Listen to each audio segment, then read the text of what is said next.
this luncheon. Our MC, as you can see on your program, is none other than Ms. Donna Terrell, who is an anchor for Fox 16 News at 5 p.m. And I know all of y'all watch Fox, right? We watch Fox 16. Right. 5:30 p.m., 9 p.m., and 10 p.m. And she's been with them since February of 2004. Now, as you can see by your program,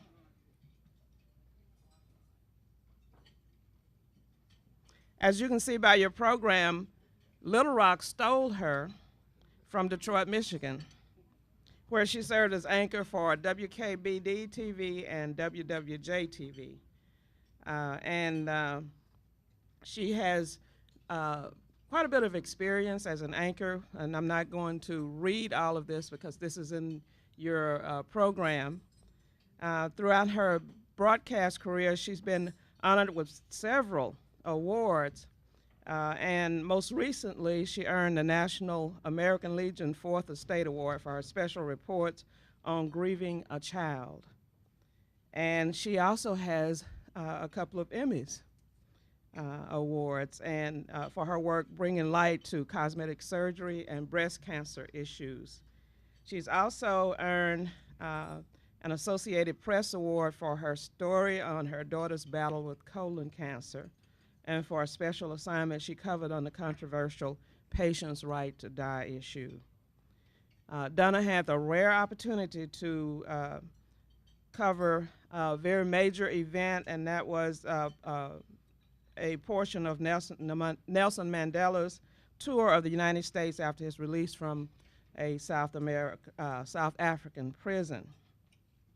She's fully committed to community service, and many of her activities are listed, but I'm very proud to say that Donna has been the MC, was the MC for about, 8 years? 8 years, something like that. Something like that, for the Pine Bluff Branch NAACP annual banquet, and she has been very, very helpful to us in that area.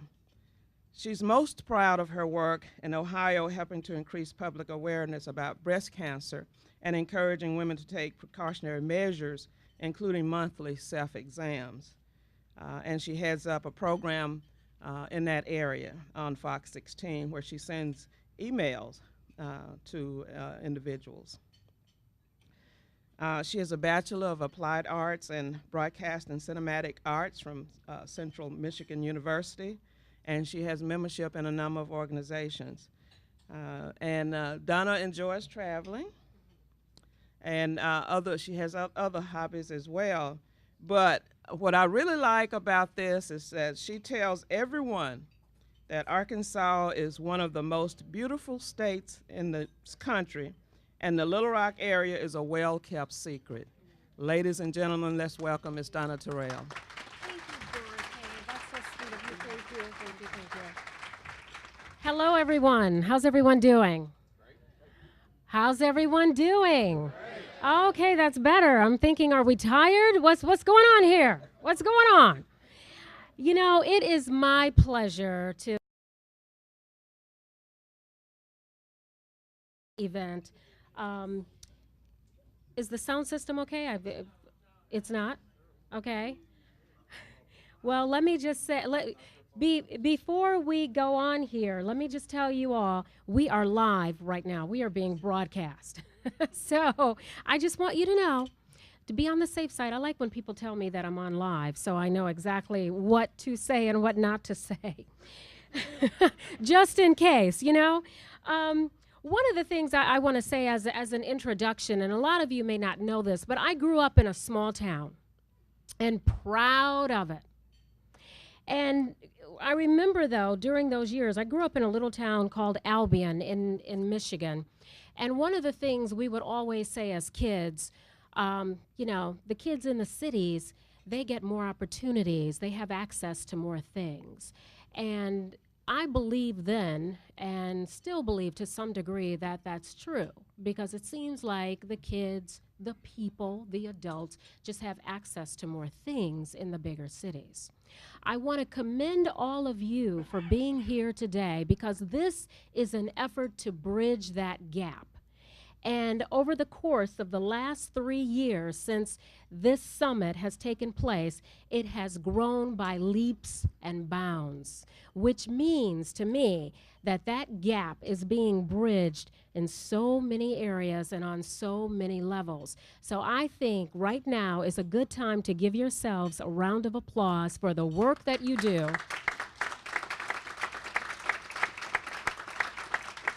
The information that you will take here, get here, and take back to your respective communities. Congratulations to you, and job well done. We are all so proud of you. I know some of you are hungry because you've already started eating, so I don't want to interfere with that too much. So what we're going to do to properly allow you to enjoy your lunch, we are going to have our invocation, and I'd like to bring to the podium Pastor Iverson Jackson.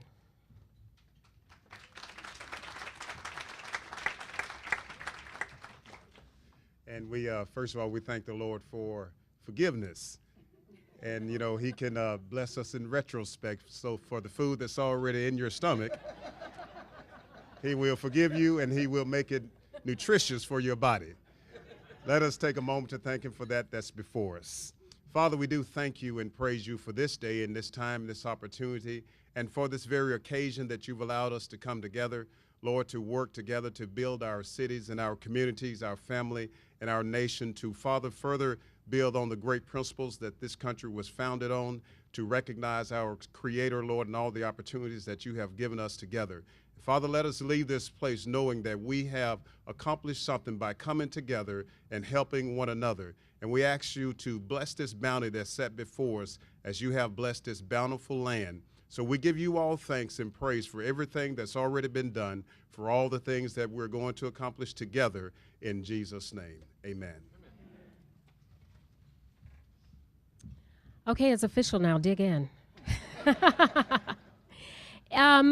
going to take a little break, let you enjoy your lunch, and then we'll come back and we will continue with our program. But I do want to just mention one thing to you because I did talk about the fact that this is being broadcast live and we have our camera operator in the back. Wave for everybody. See, yeah, there he is. And there's another camera set up over there. And then we have a guy back there in the corner who's kind of handling the master controls. So, but just so that you know, this is courtesy Connect Arkansas, or it is Connect Arkansas TV. Yes, Connect Arkansas TV, and they are partnered with Arkansas Capital Corporation. This, by the way, is being broadcast worldwide. Oh, did I not tell you that? Yes, it is being seen all over the world as we speak. It's on the World Wide Web. And when you leave here, if by chance you would like to see it, to maybe see if they got a cameo of you as you're sitting there eating, you may do so by going to connectarkansas.com, and it will be archived there. So, for the time being, enjoy your lunch. I'll be back.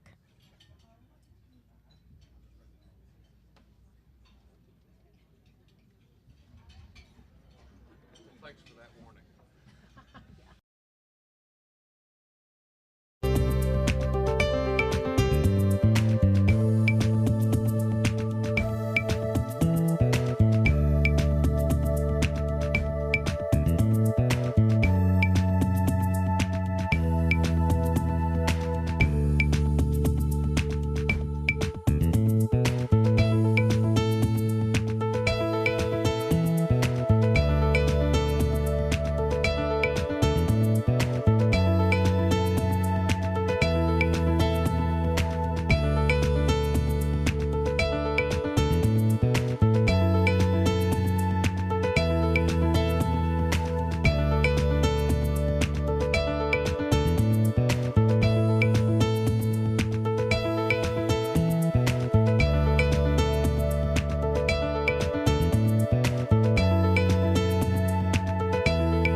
everybody. I hope you're enjoying your lunch. Are you all enjoying your lunch? Very good.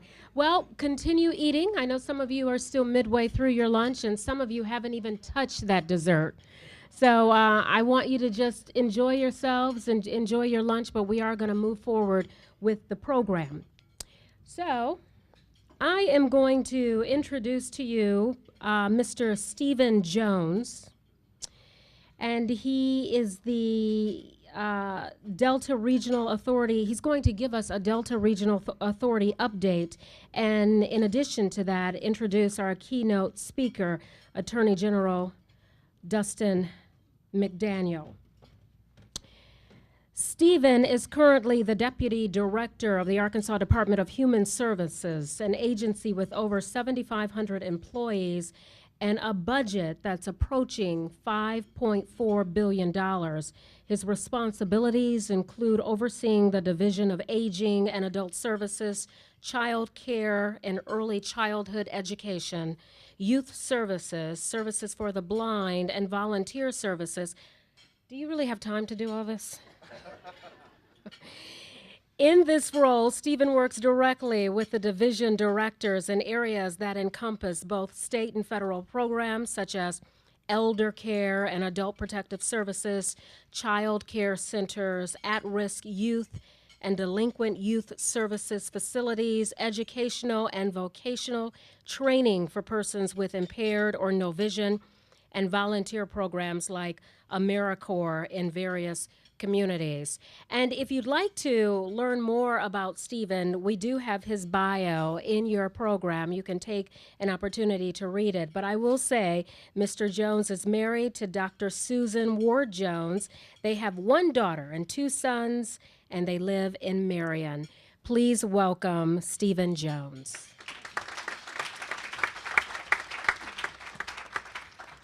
Thank you, Donna. I appreciate you. And I apologize for that lengthy introduction. That's about 2.5 minutes longer than I'm going to be up here. She said one daughter and two children, a.k.a. two sons, a.k.a. the brats.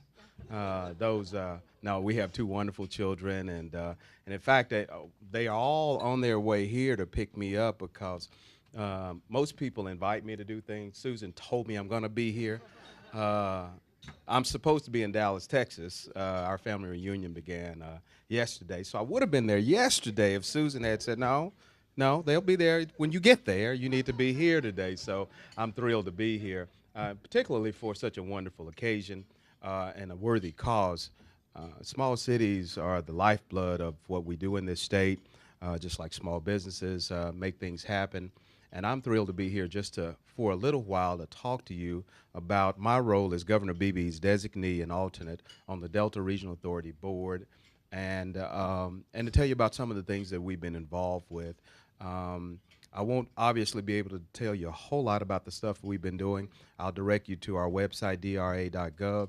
You can see in more detail some of the projects. But the Delta Regional Authority, I think, is one of the federal government, one of our best bangs for the buck.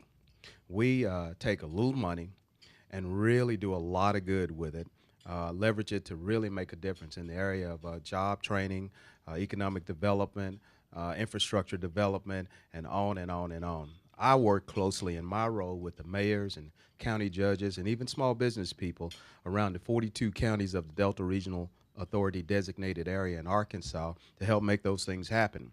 Every week my phone rings from a mayor who has or a county judge who has had a problem with their infrastructure, with their sewer systems, with their water systems, and they haven't had an opportunity to be able to afford to take care of it within their budget. And that's the story of a lot of our small towns. They just can't afford to do these things. So we work closely with USDA. I see Lawrence up here. Lawrence has been a real true partner.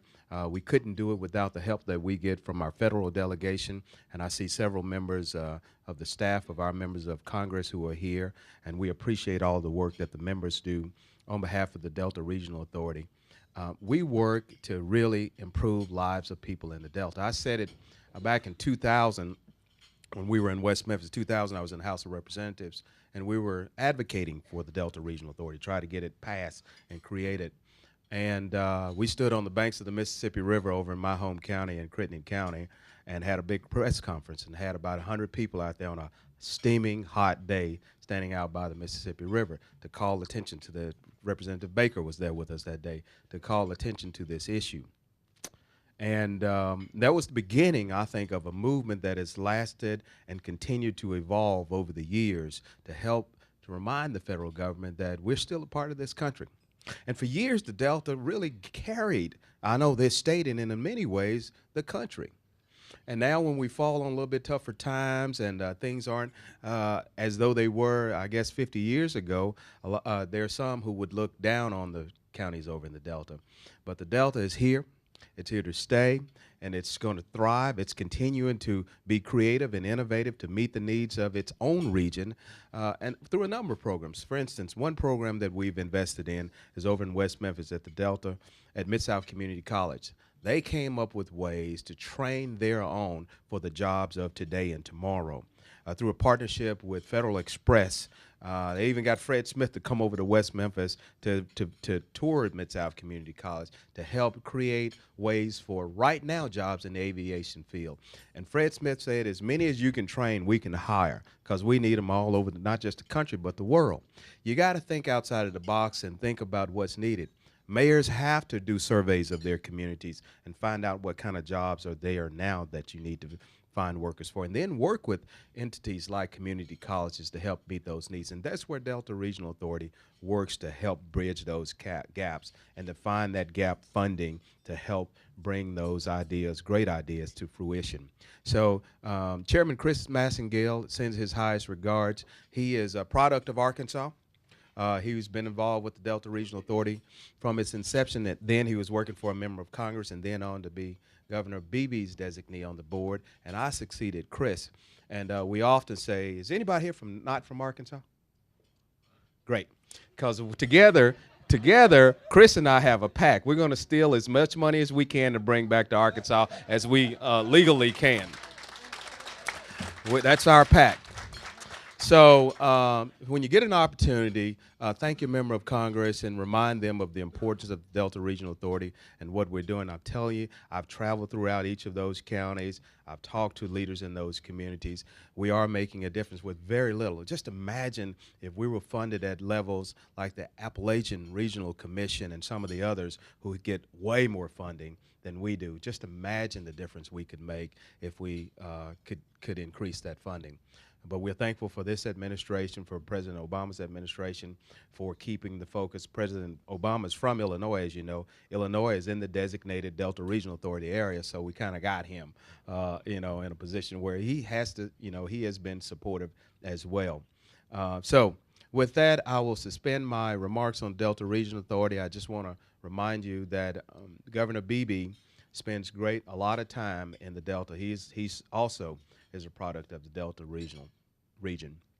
And he's reminded each and every day by the calls that he gets in the governor's office of the needs of the region. And he continues to, through me, through the Department of Economic Development, through his direct staff, do all that he can to help to meet the needs of that region. So we thank you, and I'll leave you with this on the Delta Regional Authority.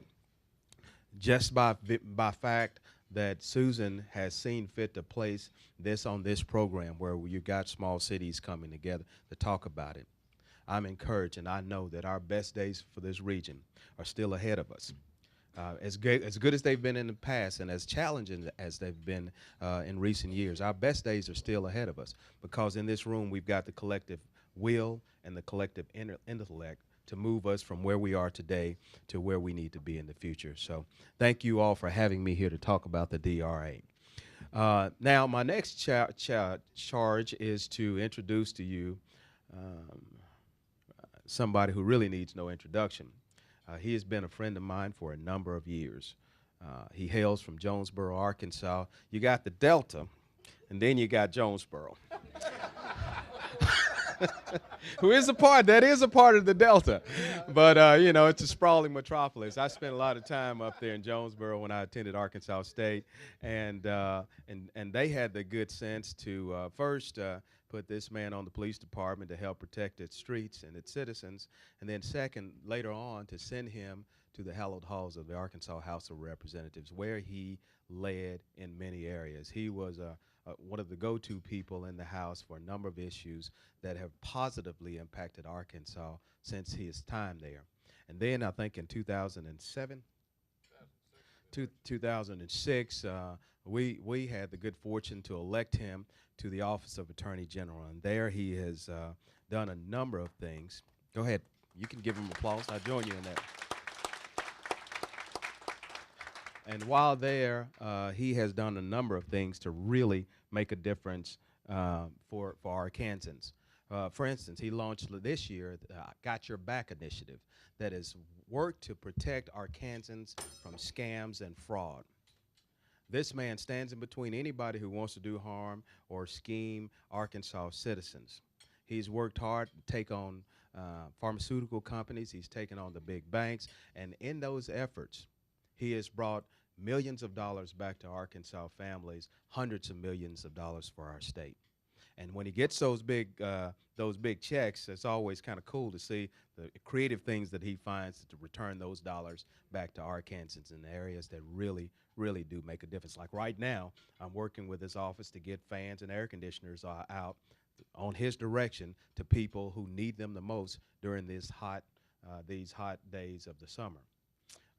Attorney General McDaniel has had the good fortune, as I have, to marry way above himself. Way above himself. He, along with his lovely wife, they have 3 darling little girls. I want you at this time to help give a big round of applause to my friend, a fearless fighter for Arkansans, the Attorney General of the great state of Arkansas, Dustin McDaniel.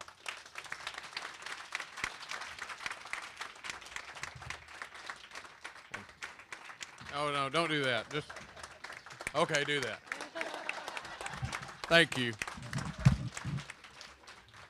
Well, first of all, I am glad that Steve Jones has, the Honorable Stephen Jones, has acknowledged that Jonesboro is in fact part of the Delta. That's a big deal. I am a, I don't think they do, actually. I think, Jonesboro, well, you know what? If the distinction has been that Jonesboro is prosperous and the Delta is not, then that's exactly our mission, is to make all of the Delta prosperous.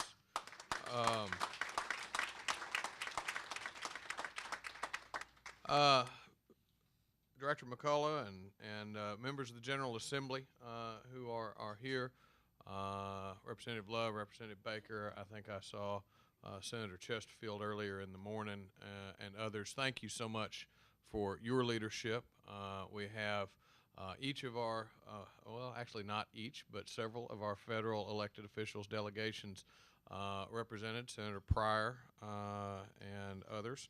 I appreciate state agencies being here, Department of Human Services, Workforce Services, Workforce Ed, Department of Economic Development, the Governor's Task Force on Worker Rehabilitation, Relocation, the Rural Services, and of course your Attorney General's office and more.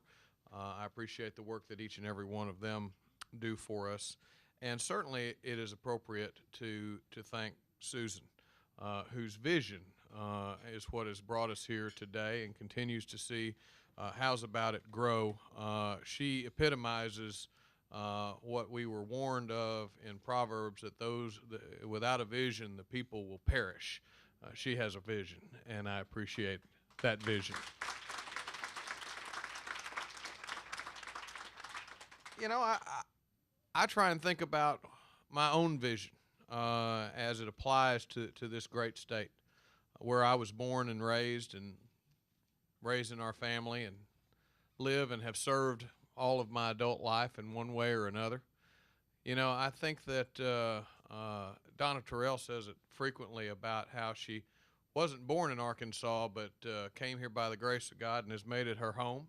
And we have some very special things working for us in this state. We have blessings that sometimes I think we are guilty of taking for granted. And I think that we must look for those blessings and build upon them, and I think that we have to find our weaknesses and address them. I think granted, Jonesboro is the largest. Jonesboro and Pine Bluff, I guess, are the two largest cities in the Delta. But realistically, Jonesboro and Pine Bluff are small towns compared to what real big cities are around the world and even around this country. And we have small town values of looking out for one another and recognizing that we are, in fact, our brother's keepers, and the blessings that we have been given from the Lord is our responsibility to nurture and build and pass on to others. I think that small cities, not just in the Delta, but throughout the piney woods of South Arkansas, across the Ozarks, throughout the central region, across the river valley, all throughout Arkansas, you see small communities that band together every day to see how they can maximize their blessings and minimize their challenges and overcome those for the betterment of their citizens. We have mayors here from small communities that have faced more than their fair share of challenges. I know that Stevens and Wabaseka and others have been recognized for some of the advances that they're making. Mayor, some of the things you're doing in terms of nurturing small enterprise, mayors and city council members working together. We are creating economic development opportunities that our predecessors and ancestors simply did not have the opportunity to create. It is a miracle how many factors have to come together over the course of generations for us to be in a position to do the things that we are doing. And it is incumbent upon us not to miss those opportunities and not to mistakenly think that somehow or another they just appeared and that they just magically landed in front of us and that somehow or another we're just entitled to them. They come about from hard work, planning, commitment, sacrifice, teamwork, and what's that word? Vision. I think that Arkansas stands in a unique position as compared to the rest of the nation. Over the course of the worst economy since the Great Depression, Arkansas has, through the leadership of our General Assembly, Governor Beebe, and really so many at the local level, we have avoided the pitfalls of debt and deficit spending that all of our sister states, save three, have found themselves in. My dad always said that if you are in a hole, the most important thing is to stop digging.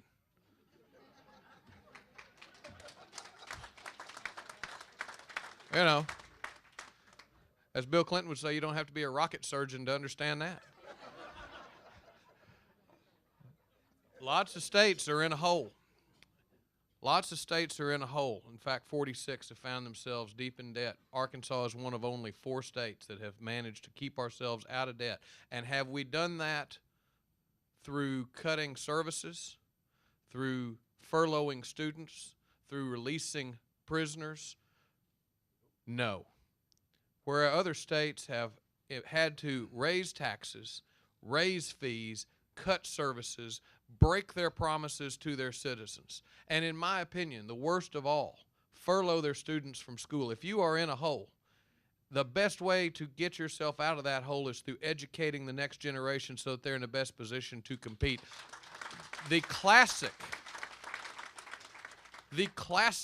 definition of continuing to dig your hole deeper is to furlough your kids out of school, send teachers home, and cost yourself opportunities to compete on down the road. We have not had that happen one day in Arkansas, and we are not going to have that happen one day in Arkansas.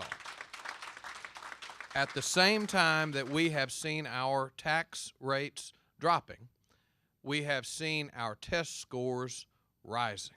We saw this year benchmarks on our 8th grade students up again, and not just a little bit. Again, we compare to our surrounding states and see the true objective measure of the work that we're putting in generationally so that my daughter will be able to have better educational opportunities than I had when I was in public school, and more importantly, so that my grandchildren will have better educational opportunities than either of us have had. We have done that because of, what's that word? Vision. Arkansas has a vision. Arkansas knows that we have struggled for so long with poverty. We've struggled for so long with injustice. We have struggled for so long with having to come from the back of the pack among our sister states. And you know what? No more. Not now, not ever again. We are at a point where we lead. We are leading this nation in so many ways. And honestly, you have to almost step back to see the forest for the trees to recognize some of the great things we're doing, because we've gotten to the point where we just expect it. And we don't even recognize that other states can't even begin to think about it. While we're not furloughing our kids, and we're not letting prisoners out because we can't afford to feed them, and we're not breaking our promises to our retirees, we are attracting business. We are competing on a worldwide stage. We are going with our governor to Asia and Europe and South America to show them that their investment dollars, their jobs need to be right here in Arkansas, because our kids are ready to take it on. Our kids don't know that we had an inferiority complex in this state, and they never, ever should, because we don't need to have it anymore. We have shown that we can lead this country, and we're doing it in the right ways. I've tried in my own small portion of our state to do my part. The Attorney General's office has the opportunity to impact so many things, from one grandmother who's gotten a raw deal on her cell phone bill to the entirety of our public education system. The Attorney General's office in this state has always been geared towards serving the people. Senator Pryor, when he was Attorney General, made it his mission to make your phone stop ringing from people that you didn't need to call and scam you at night while you're at the dinner table. Governor Beebe made it his mission when he was Attorney General to stand up for law enforcement and kids. I've made it my mission that young people, seniors, the vulnerable, Medicaid, all of those who stand with no one to protect them, the Attorney General's office has stood up for them. I said that, as a former police officer myself, I was going to create a health care bureau. We've done that. One of only 11 attorneys general in the entire country. While my colleagues are having to lay off 1 in 5 of their staff, we created a health care bureau that is helping thousands of Arkansans right now not figure out what the politics of Washington will be on health care, but deal with the system that is. Because if you have cancer and you need your treatment, and for some reason there's a crossed wire about whether your insurance is going to cover it or Medicare is going to cover it, or whether you're going to be able to get transportation to or from, you really don't care what they're talking about on Fox or MSNBC. You want to know how you're going to get to the doctor's office and what's going to happen when you get there. Your Attorney General's office is taking the lead on that. And a perfect example, sitting right here, I got a 16-year-old girl in Northeast Arkansas. She's a child of the Delta. She's a quadriplegic. She can't reposition herself in her bed. She can't stand up on her own. She has all kinds of disorders, and the doctor said she wouldn't live past 8 years old. And her mother and grandmother have made it their mission to 24 hours a day take care of this child, and through love and care and hard work and the blessing of God Almighty, that child is now 16 years old and progressing. That's a blessing. But she needs help, and she needs to have the services that are required for her. And it doesn't really matter what it is, but there's an essential piece of equipment that her doctors have said she needs, and somehow or another they got caught up in state red tape. And for 5 months, this child has gone without the equipment that her doctors and physical therapists say she needs. She is regressing instead of progressing for the lack of this piece of equipment. And her grandmother bumped into my grandmother at a community center, the civic center, or the senior center in Jonesboro. Told my grandmother, this is how things get done, y'all. Because I'm 40 years old and I got one constituent I don't say no to, and that's my grandmother. My grandmother went and sat down and wrote a 2-page handwritten note to me advocating for this child and telling me how wrong it is and how unfortunate it is and how they have exhausted all of their remedies. They've run into one brick wall after another. They can't understand how they're going to get past it. They have cried, they have prayed, they have begged, and now they come to my grandmother at a senior center and literally begged her to please ask Dustin to help. And my grandmother said, Dusty will help you. She's 92. If she wants to call me Dusty, she can. So I get this letter, and for the last 4 days, we've done more than has been able to be done in 5 months. And then I just happened, because the Lord put us at one table sitting next to Stephen Jones. And guess what I did? I said, let me tell you what we're going to do for this lady. And you know what he said? We're on it, brother. We take care of our own in this state. We take care of our own. There are healthy children who have access to a computer. Most kids in Arkansas at one point or another, regardless of socioeconomic levels, although there's real disparity and we're working on that, have access to a computer. And there are so many opportunities for them educationally when they have access to that technology. There's also real risk to them. We had a girl in Van Buren earlier this year, back in February. She's 16 years old, good girl. And she met a guy named Larry on some website I never heard of called mbuzzy.com. I mean, we know about Facebook and Twitter and MySpace. I'd venture to say nobody over the age of 20 has ever heard of mbuzzy.com. But she met this guy. She and her friends talked to people on that website. She made a connection with him. And she told her mother she was going out for a walk. But really, she was going to meet Larry that she'd met on the computer. He'd lied to her about who he was. He'd lied to her about his age. He led her to believe he was just another kid who thought that she sounded like a nice person. He's a 34-year-old convicted sex offender. We found her body in a barrel on his farm a few days later. My cybercrimes division is working to protect children all over this state. We are one of only 20 attorneys general in the entire country. So we're leading on health care. We're leading on child protection. That division is right now one of the finest organizations in this country that is training our fellow law enforcement agencies, training victim advocates, and we are going after these people where they live. We are going into their homes at least once a week, and we are serving search warrants. We are putting them in handcuffs. We are taking them to their court system, and they are getting remarkably lengthy sentences of 80 years and up, and they deserve every day of it. And when I leave this office, I will know that looking back on my legacy of whatever that may be, and history will judge it, but I will know in my heart one of the most important things that we did was to protect kids in this state. All of you are making a difference. All of you are struggling to make a difference, whether it's broadband plan for the state, whether it's job training, whether it's workforce rehabilitation. All of you are doing your part because we are a family. This state is a family. And gone are the days where we had a chip on our shoulder because we thought that we just couldn't be as good as everybody else. And here and now and for our kids, we will prove that Arkansas can lead, Arkansas will lead, and that our best days are yet to come. God bless you for what you do. Thank you.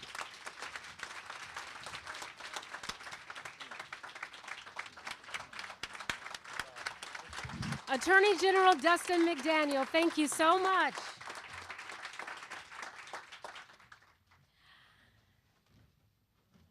Our Attorney General talked a lot about vision. He spoke about many things, and I'm sure you feel energized and recharged and you're ready to go back to your communities and do great work. But vision is so very important. And there is a woman in this room, and you touched on this, Susan Forte, who certainly has an awful lot of vision.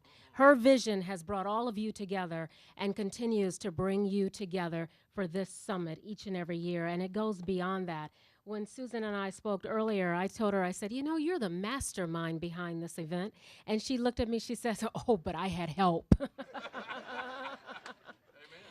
But she has done a fine job, and we are all so proud of her. So let's bring this wonderful lady, Susan Forte, to the podium. Come on up here, Susan. And she, of course, has a special presentation.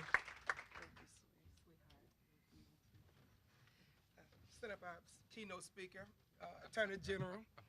Really do appreciate it. Just enjoyed your speech, and something to take back and to continue to work even harder, and knowing that you're behind the work that we all do. Amen. And we do appreciate you. This is just a little token Oh, thank of you. appreciation Thank that we want you to take back and put on your desk. Thank you.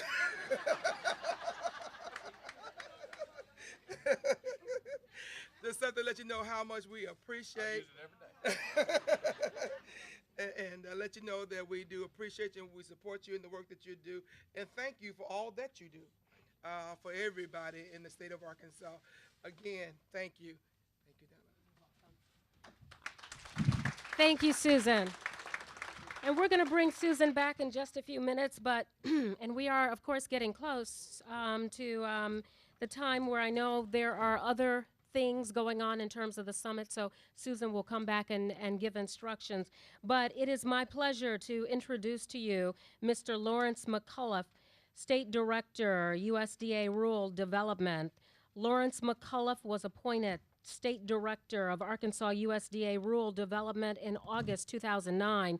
Prior to this appointment, he retired January 3rd, 2009, with 39 years with the USDA.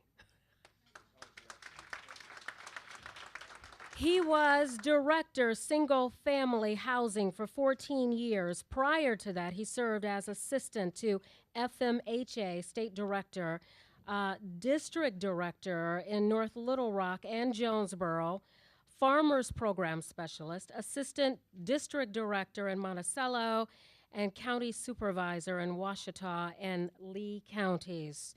Mr. McCullough is a native of Monroe County, where he was raised on a farm, which he was sitting here. He told me, I was raised on a farm.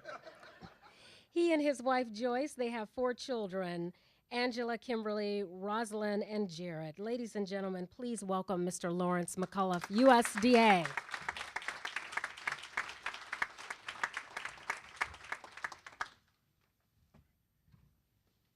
Thank you so much.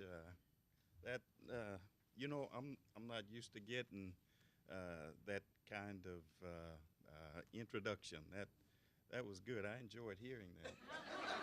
You want me to say it again? I really appreciate the opportunity to be here. And I want to express a special thank you to Susan. And but I've got to tell you all this story. Susan, I called Susan, and Susan, today is Friday, so this was Thursday, I think. I called Susan Thursday. And I could kind of anticipate, you know, what she thought I was getting ready to tell her, because we really do. We have a very busy schedule. But Susan, we talked, and I explained to Susan how I had gotten a phone call. And the phone call was actually from someone representing the Secretary of Agriculture. Now, you've got to note, I've got to be very careful because I know this is being recorded. So I definitely do not want to get on the wrong side of the Secretary of Agriculture. But at any rate, what it was about was we have a very special project that's called Strike Force. And there was a lot of preparation going into a presentation to the Secretary about Strike Force. And by the way, I would tell you that Arkansas is very fortunate to be one of 3 states that's a participant in this demonstration project called Strike Force. And of course, it's a very special project to me as well. And I'm elated that I was asked to brief the Secretary about Strike Force and how it's working here in Arkansas. So they told me that this briefing was going to take place, and it's going to take place right about now, really. And so I explained to the people I were talking to, I explained that, you know, I have another very pressing engagement. And immediately the response I got was, now you know this is the secretary. And so I said, well, let me explain to you what I have to do. And so I explained the commitment I had made to Susan to be here. And so I said, I really want to keep this appointment. And so, you know, the response I got was, well, we'll see what we can do. And so, of course, Susan, recognizing the secretary might be listening to us, Susan said, well, you know, we'll understand. So, as it turns out, but I want y'all to know, I told the people I were talking to, I told them, I said, now let me tell you what. I said, you're going to permit me to go ahead and do what I'm supposed to do, what I'm obligated to do, but I've got these two phones. I've got a BlackBerry that the secretary have direct access to me on, and then I've got my own personal phone. And so I said, let me tell you what, I'm going to give you my personal cell phone number, and so if I need to talk to the secretary, I said, you just call me on my personal cell phone. Well, I want y'all to know, and that in my haste to leave this morning, I left my personal cell phone. I've been, so that's not good. But I want to tell you that it is. I wouldn't miss this. Susan knows that this is the third annual, and we have participated in others as well. But I want to make an introduction here. I would like for you. Well, first of all, you need to know that Rural Development is not an agency; it's a mission. And that mission is made up of actually 3 agencies. And let's see, I was sitting in on a session this morning where one of the program directors was saying that his program has 24, is responsible for about 24 different programs. But the Rural Development Mission, actually there are something like about 42 different programs that we administer. 3 agencies. The Rural Housing Service is one of those agencies, and we're fortunate to have the director of the housing program that's here and actually made a presentation just prior to lunch. And I would sure like for Mrs. Cheryl Ivey to stand so that you can acknowledge the director of our housing program. And I'm going to tell you a little bit about, while she's listening, I want to tell you just a little bit about, I was sharing this with Donna a little earlier. This housing program, it's big. It's big nationally, considered big nationally in comparison with other states. But here, I hate in defining programs. I hate to do that by talking how the dollar, the expenditure, how many dollars we've obligated. I much rather talk about how many people we've actually helped. That's more significant if you ask me. But in that, I don't have those numbers for exact the number. I would like for you to know that last fiscal year, Mr. McDaniel, last fiscal year, that housing program was responsible for something in the neighborhood here. Now, we're talking here in Arkansas. We're not talking nationally. But here in the state of Arkansas, some roughly $460 million in obligation.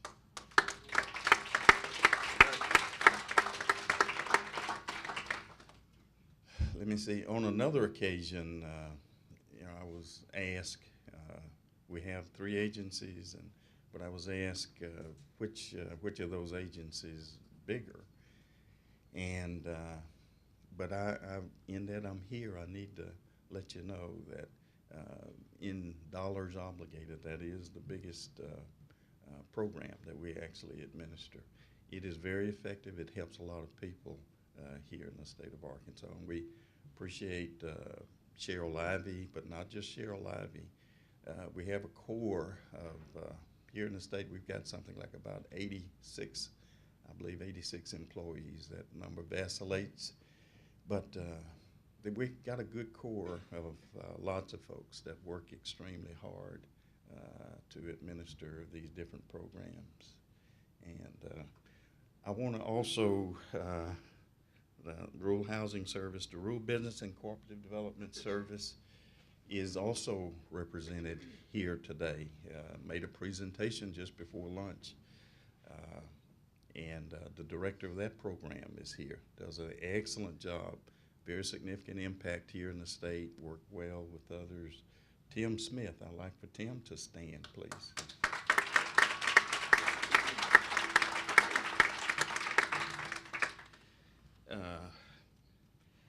And in addition, something fiscal 11, that Rural Business and Cooperative Development Service, which includes energy programs, we're talking over $30 million in a huge program.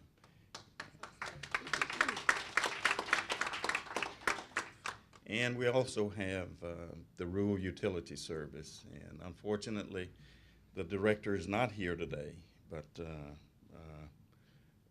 Mr. Stephen Legacy is the director of that program, and he's got a core of a lot of good people that works with him, and that program does extremely well as well. Let me, there isn't hardly a day that goes by that I'm not inspired by lots of people, and a lot of those people work for us. And my inspiration comes from in looking around and knowing that many of you in here are mayors of towns that are impacted, and but we've faced some losses recently,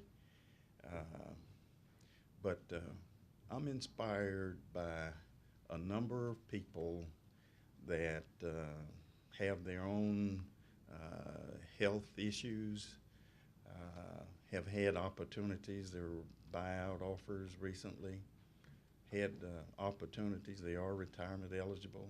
They could have took money and left. But these people, you know, I call them and I talk to them because I don't want them to leave, of course. And but these people tell me, no, I know I can go, and yeah, that money would really be helpful. But you know, I want to keep going because we haven't. We've still got work to do, and I don't want to leave realizing that we've got all this activity in the works, and the complications that's going to be caused. You know, if we've got to rely on a lot of training and a lot of. We work very close with other states, and where we've got a shortage here in Arkansas, we can count on some other states to help us out.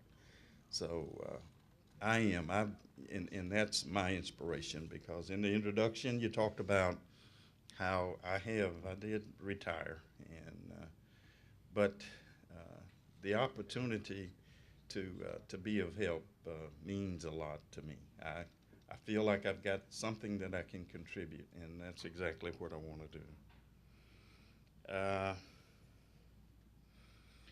Here in the state, we've got the state is divided into 6 areas. We have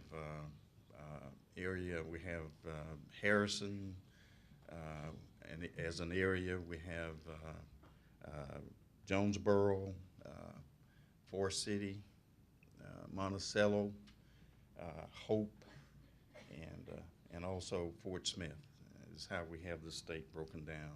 So we have those 6 offices.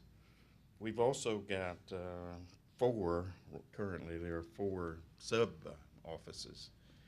And so with these offices, with these people, we're able to do all that we can do to be of help.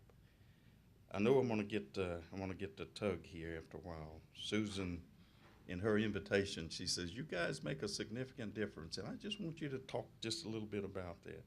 And that's kind of what I want to do. But Donna, I am keeping my eye on the clock here, so I'm not going to get carried away. I definitely want to acknowledge Susan does such a good job and that's been consistent every year. I'm never amazed with the people that I see that are here, and I'm talking about our partners. I'm skipping down here, and many of them are here, and I'm looking at Denisa out there, but AEDC, DRA, SBA. Y'all think I'm doing alphabet soup here. But, Heifer International, Winrock, Walmart has stepped up to the plate as a very significant partner here in the state. HAC and HUD and ANRC, UCA, and I could go on, and that list just keeps growing. Everybody wants to contribute. The state steps up to the plate big time and does everything that they can to try to partner. There is no animosity between people that are in positions to lend. Everybody want to be a contributor. And it could be real bad if the reverse were the case. If each of us individually wanted to go our own direction and try to do our own thing, we could make a difference, but we make a much more significant difference by working together. And so we're real pleased with what happens here in Arkansas, and I agree with you 100%. We really do. We do a great job here. I am so proud. I'm so proud to be affiliated with the state of Arkansas and all of its people. And Susan, thank you again for allowing me to be here. I am extremely pleased, and I'm looking forward to that invitation next year and hopefully the year after. And it's a pleasure to meet Donna Terrell. I want to thank you for being here and doing such a wonderful job. Thank you. That's kind of the highlight for all of us, really. He speaks for all of us. Oh, that's much too kind. Thank you so much. Mr. McCullough probably should have pointed out, too, that this summit, in large part, is funded by the USDA. It is not? I thought you told me that. I thought, well, that would have been nice, wouldn't it? Okay. Well, on that note, I think I'm going to end this. No, I do want to thank you all. Mr. McCullough, thank you so much for all the work that you do in the community, and thanks for coming back out of retirement. We appreciate that. This is it for me. I thank you all for letting me be a part of this. We're going to close up the program now. I know there's still work for you all to do. There are still workshops going on, but I want to bring Susan back up to the podium. You're going to give instructions and all that good stuff, right? Enjoy the rest of the summit. Thank you all. Oh, we can do better than that. Let's get done on another hand. Yes, thank you. Thank you. I have a presentation for you, too. Yes. Don't go too far. But I want to make sure that you get a token of our appreciation. Thank you so much. You've done a wonderful job, as always. Y'all took a look at Fox 16, right? She does an awesome job. Yeah, my bosses will be upset if I don't tell you. Watch Fox 16 News at 5, 5:39, and 10. How about that? Yeah. A good plug, Donna, a good plug. But thank you. Again, thanks to everyone. And I'm going to give instruction, but prior to that, we're going to do a drawing. But prior to the drawing, I want to introduce to you all someone who is very special and close to, and dear to my heart. And that surprised me today that I almost cried. And you all know I try to be hard. But and that is my mother. We call her Maria. Instead of Maria. Maria, that's my Maria. She's slow, but that's okay. She's 80 years old. But that is my Maria. Can you get up, boo? Just wave your hand, Maria. Well, yeah, she want to stand. That's my mother. Thank you, Mother. Thank you. Thank you for coming. I really do appreciate that. And again, I appreciate all of you all and everybody that participated. I know some have to leave after lunch or want to leave after lunch. But I do want to thank you in advance for coming. We have 2 more in store. We have, I see Dr. Peterson has made his arrival for the creating vibrant and sustainable communities, who's next, who will be in this room. So as we exit out, take about a 15-minute break to go wash our hands and do whatever we need to do, but come back for Dr. Peterson's session in this room as he's set up as well. And then after which we have the small city great debate. We're going to debate solutions for our small city. So we're excited about that. Thank all our guests. Give yourselves a hand. Thank y'all. Thank y'all. Thank y'all. Thank you. Thank you. Thank each of you. Attorney General, our next governor. Anyway. Okay. But anyway, again, thank you, Donna. Appreciate you. Lawrence, appreciate you. Steve, appreciate you.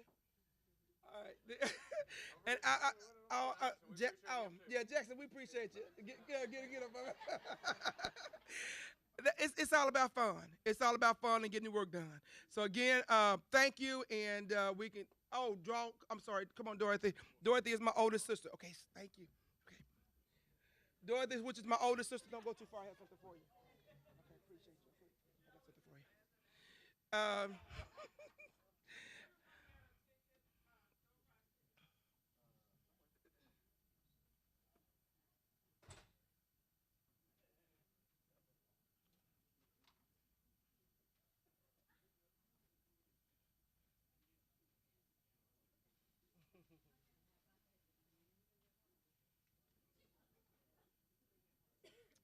She didn't get one.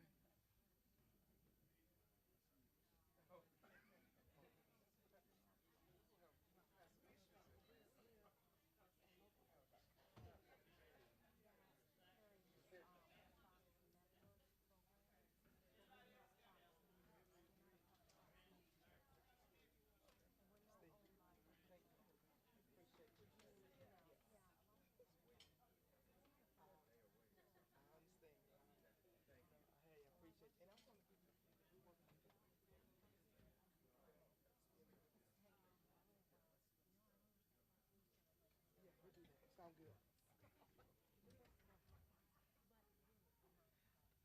Okay.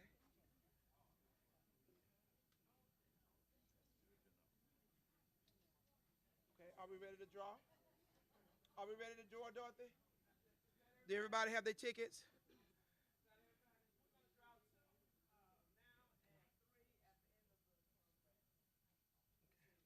Okay. Come on front, Dorothy. Why don't you give Mayor Robinson to draw one while he's sitting right there in front of you? Draw one for us, Mayor.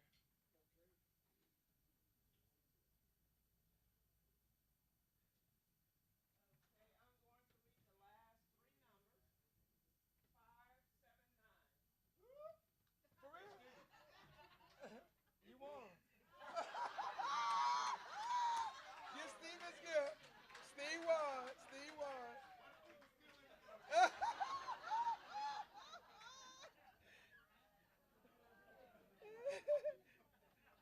Get you one of those gift off table right there, Steve, before you leave. One. Yeah, we wish. Thank you. Appreciate you.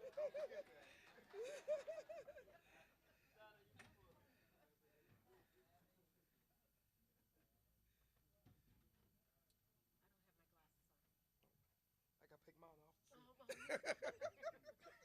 I gotta take mine off the seat.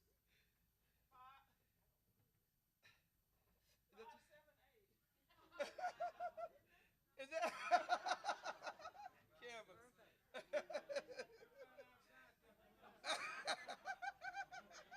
We have 3 more drawing this evening. We have 3 more. Okay. Okay, Mayor, be safe. And I thank you.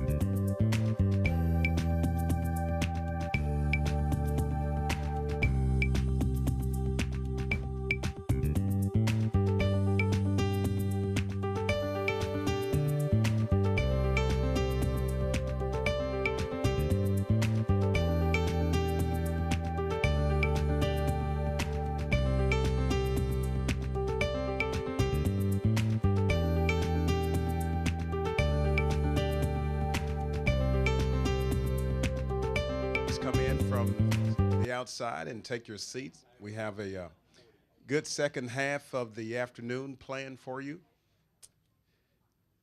Thank you so very much for your patience and waiting for us to get all these things. You know, technology is wonderful, but it does bite back from time to time. Thank you.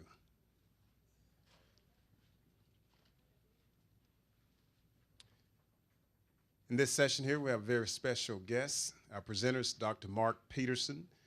Dr. Mark Peterson is a professor of community and economic development with the Cooperative Extension Service, University of Arkansas. Mark is known for his effectiveness in teaching leadership principles and skills to community leaders, which leads to effective community action. He is the author of Harnessing the Power of Vision, 10 Steps to Creating a Strategic Vision and Action Plan, and its successor, which has been utilized in communities in Arkansas and several other states. He has taught workshops in Canada, Peru, Italy, Germany, and consulted with the city of Kalosh, Ukraine, and the U.S.-Ukraine Foundation, which translated his strategic visioning kit for use with other Ukrainian cities. His passion is to equip community leaders to think and act strategically in times of rapid change. The citizens of Ponderosa community in Warren County, Missouri, named their county road Mark Peterson Drive in honor of his work with them. What an honor. Amen. So if you're ever in Ponderosa community in Warren County, go drive on that road, all right? Mark is the coordinator of the Breakthrough Solutions Program, an internationally recognized partnership initiative committed to building vibrant, sustainable communities and regions for the 21st century. Breakthrough Solutions has 17 partner organizations and has worked with 28 communities and the NCARED region. These communities involve over 9,000 citizens from communities in the planning process, devoted over 37,800 hours, and initiated a wide variety of projects with a value exceeding $76 million. The pilot community for the new Breakthrough Solutions program is Harrison, which has attracted 22 new businesses into its downtown area, plus many other accomplishments. Mark and his wife, Pamela, live in Arkansas, Little Rock, Arkansas, and have 2 daughters, 3 grandchildren, and 2 big, hairy dogs. Welcome, Mark Peterson, ladies and gentlemen.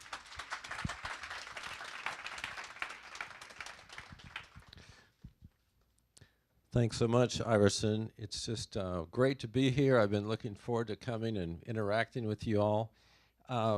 You folks over there may need to move because I'm going to use the slideshow so you can, I don't want you to miss anything. We're going to talk about vibrant, sustainable communities. But I want to first of all congratulate Susan and USDA Rural Development for putting this conference together. It's wonderful. Things happen when you bring people together, and we all learn. I think I always learn more than anybody else, but it's valuable experience to bring people together, learn about resources and new ideas, and develop relationships. So I just want to congratulate Susan. Where is Susan? Okay. She's working. Okay, good. 3 kinds of people. There are those who know, there are those who make things happen, those who watch things happen, and those who don't know what happened. Does that make sense?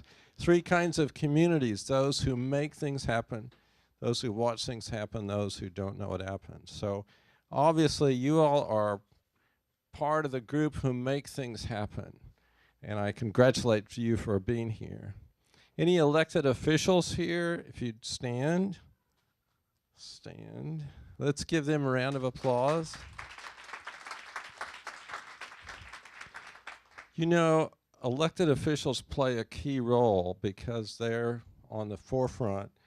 One guy said you can tell who the elected officials are. They're the ones with arrows in their back. So we appreciate what they do. But all of you are leaders. A leader is somebody who's willing to take responsibility. And looking at successful community efforts all across the country, you see the process can start with an elected leader or with somebody who's not in an elected position who has a vision, and they start bringing people together to make things happen. So the most important person in this room is a person sitting right next to you. So reach over and shake their hand and tell them you are glad they're here at the conference.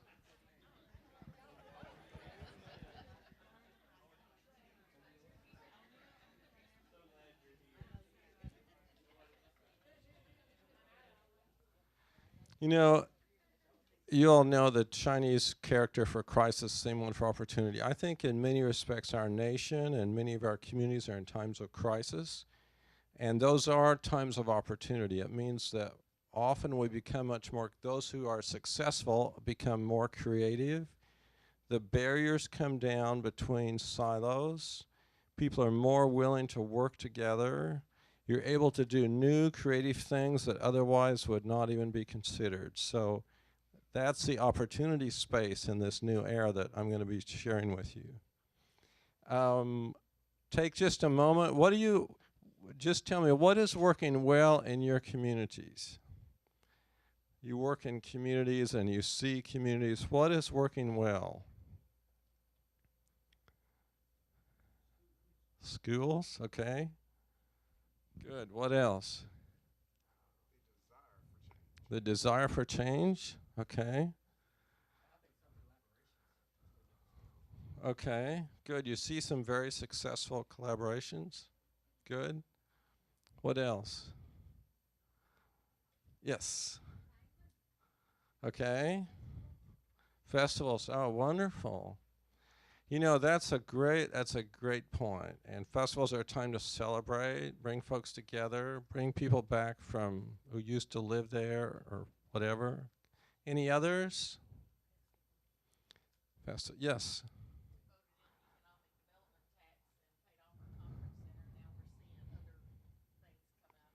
Oh, wonderful. And you're from El Dorado. Wonderful. Good. Oh, good. You're rebranding your city, yes?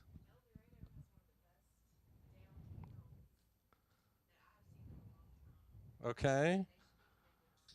Good. Great. Others? You know, that's an indication that your leadership is in touch with the people, right? There's this connection. People trust the leader. The leaders present, make a proposal, and people trust them, make a decision, support, and so your community moves forward. If there's a mistrust, those things just go down, right? So congratulations. Any others? Okay, what are the three greatest challenges facing your communities? What do you see as the three greatest challenges facing your communities?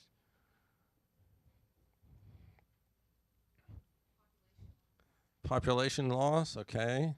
What else? Population, too much population growth? Too fast, okay. Economic development, okay. Education, okay. Not enough kids stay. What is about education?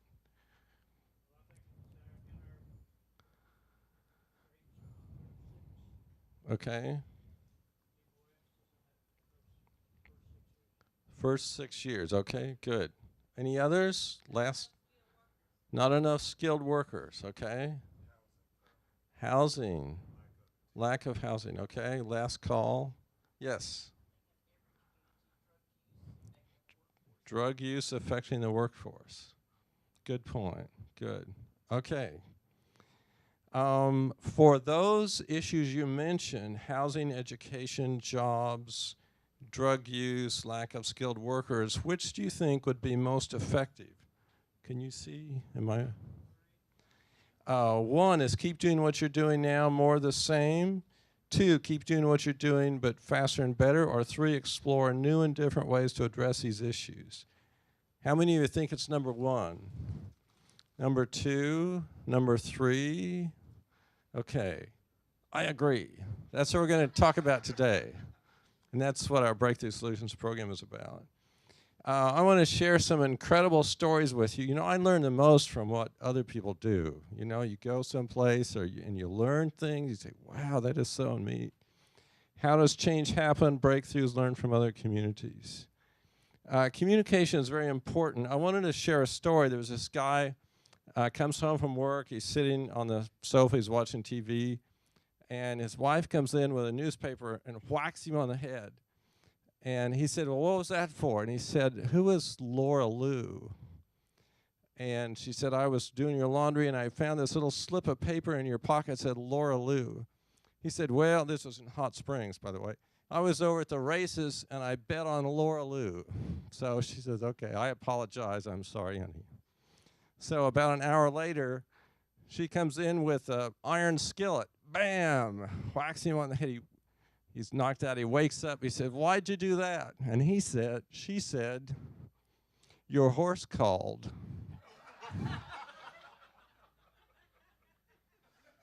So communication is important, but it needs to be honest, right? We need communication, but we need to be honest with each other. Okay, our program is part of the U of A Cooperative Extension Service. We have a lot of partners. Community Development Institute is one here at Kelly. And Entergy, Tandy is here. So several other folks. We just appreciate what you all do and what you bring to the table. We work with communities and regions. We have an annual conference. We have a newsletter, an e-newsletter, which is to equip communities and regions to become vibrant. So if you're interested, leave a card or give me your name and email address. Vibrancy, what does vibrancy look like? If you go to a vibrant community, what do you see? Excitement, energy, enthusiasm, and you can tell, right? You can just, there's things going on and people of all ages.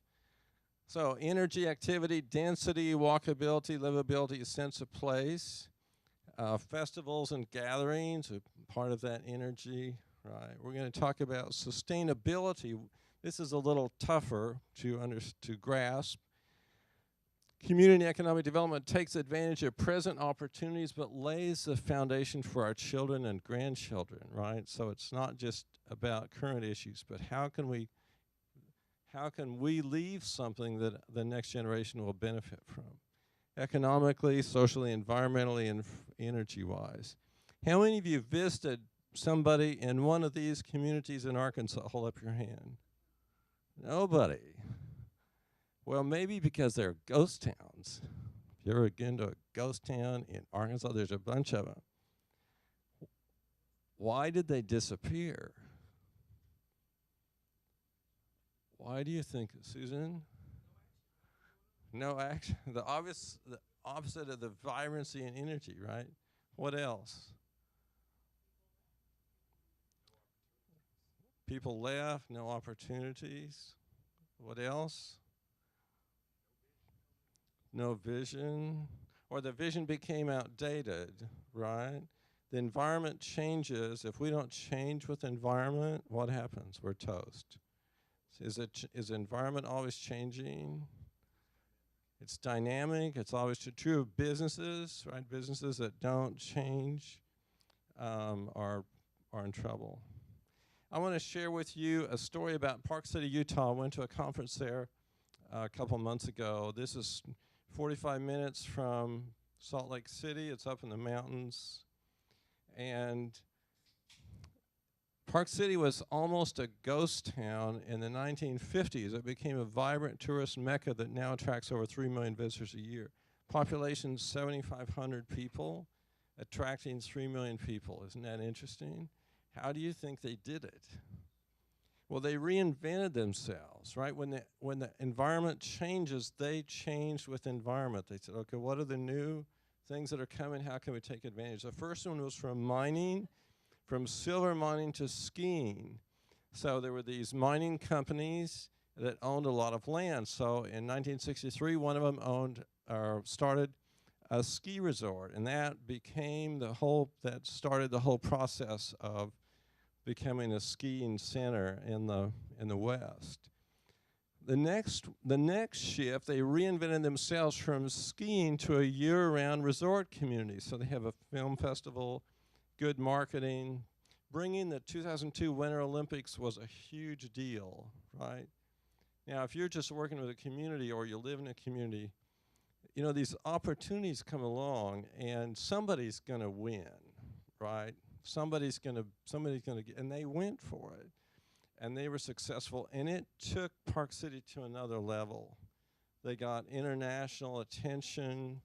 All kinds of things happened. A lot of Olympic training teams in the winter now live there. Some from other countries live there. So it just really, it elevated the community because they went for it and they were able to be successful. Their third reinvention is now a quest for sustainability. So the mayor spoke and he said, it took us 2.5 years. We involved 500 people in this process of discussing what we want to become. Is that important? That's how you get sales tax passed, or whatever, is you engage people in this process of conversation and listen to what they say is important. Pace of change. I'm going to ask you, which of you think the pace of change is slower than a few years ago? Hold up your hand. About the same, faster, a lot faster. Wow, that is interesting. How many of you are comfortable with these changes that are taking place? Hold up your hand. A few, okay. You know, the Dilbert cartoon says, change is good, you go first. That's kind of how most of us feel. I think it's important. I'm going to share with you 10 key drivers of change impacting our state and your community in just a moment. But I think it's useful to think of it as these are huge waves that come in. We can't change them. We can't do away with it. I mean, politics can't touch them. They're just powerful waves. But we need to learn how to ride the waves, right? A good surfer gets on the wave, doesn't get left behind, doesn't get clobbered, but rides a wave, lets the wave carry you into shore. And so that's what we're talking about. Okay, these are key drivers of change that impact us. They could be local, regional, state, national, and global. The first one is demography. I'm going to share with these with you, and then we're going to talk about what are the opportunities in each one of these. Demography is the people and the structure of our society. Population is getting older, more diverse, and on the move. So those communities that take advantage, that meet the needs of older people, will draw people to them, right? And older folks will go to those communities that meet their needs. More diverse communities that are open to newcomers and welcome them and utilize their brain power, their ideas, their physical abilities, are going to be more successful. And people move to those places that meet their needs and their goals and aspirations. Does that make sense?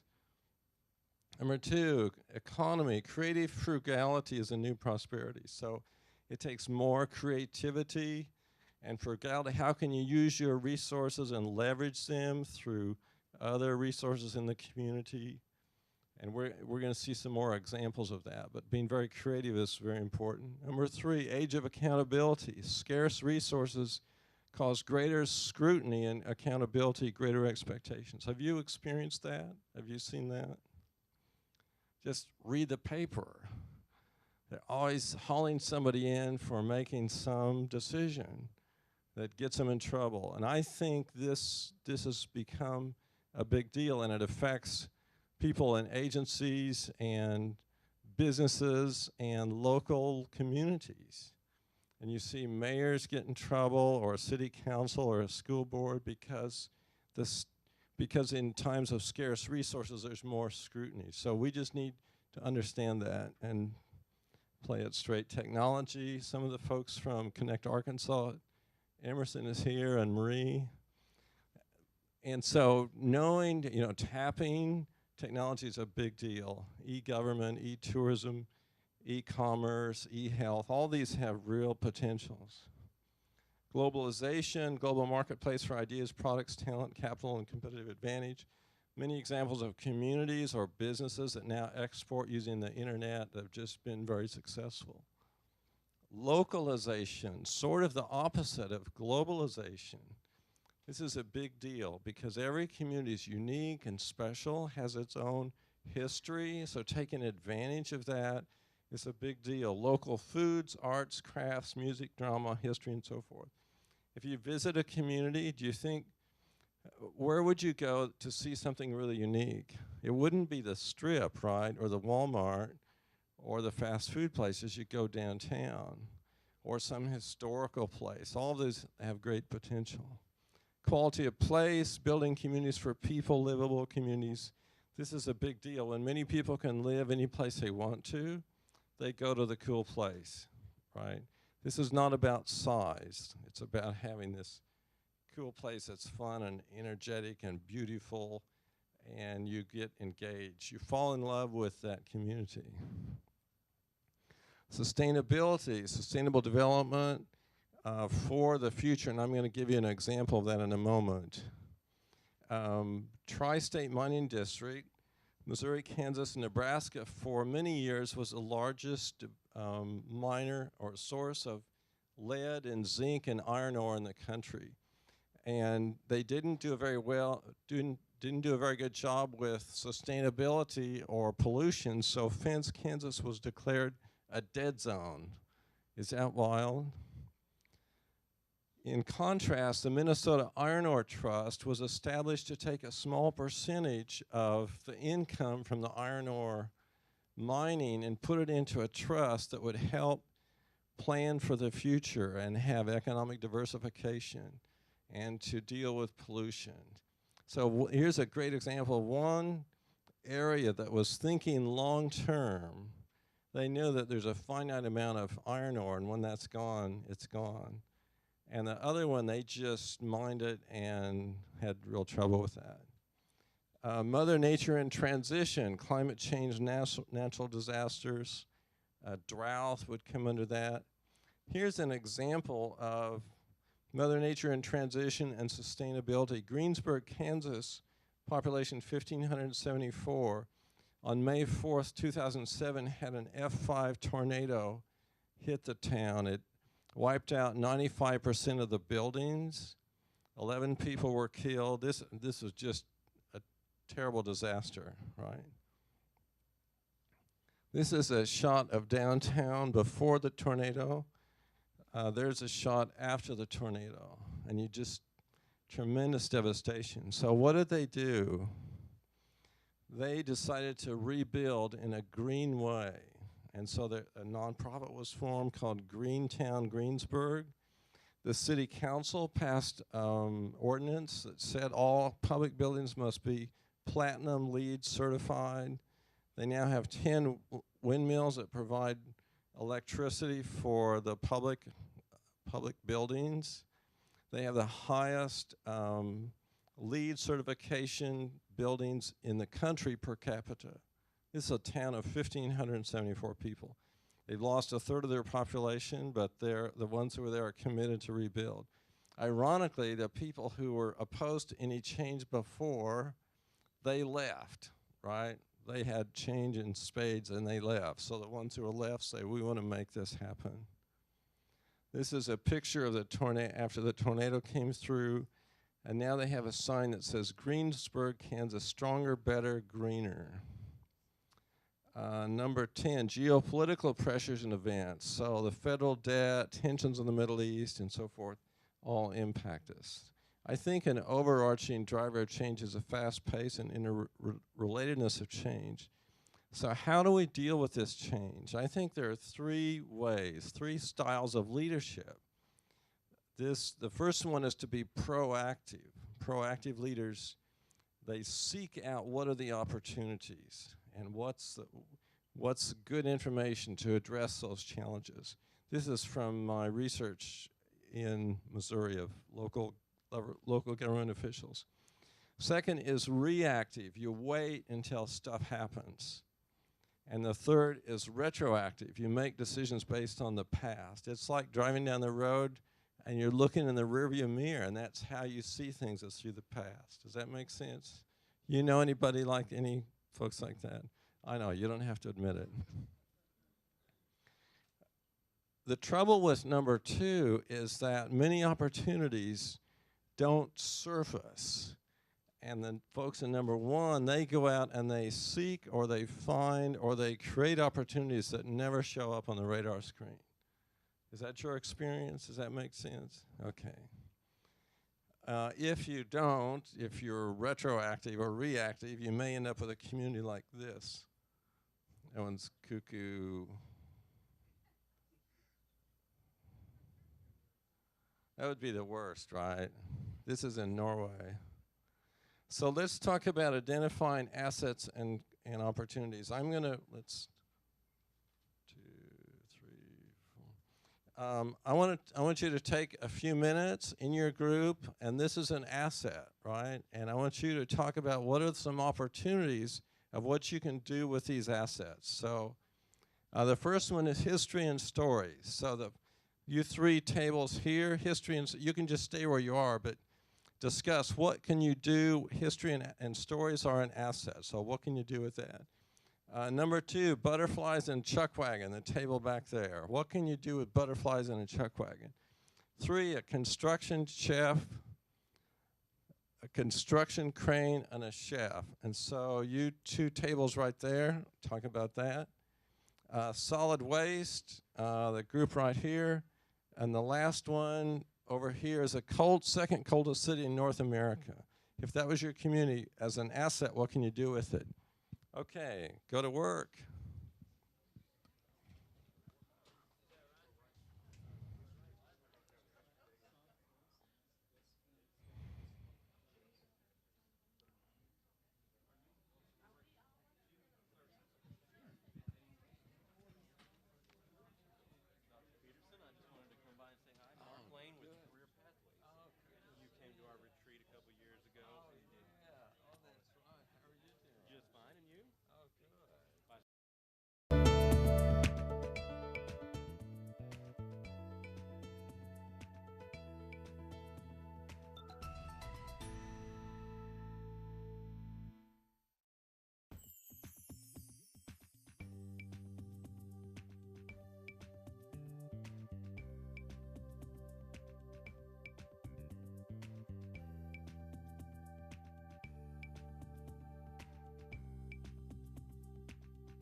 Stand up, Andy.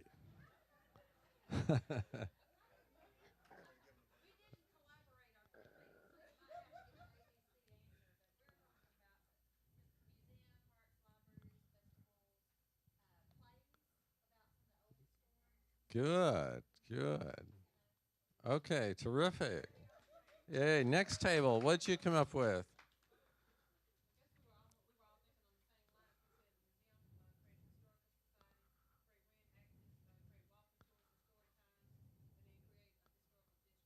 Oh, wonderful. Good.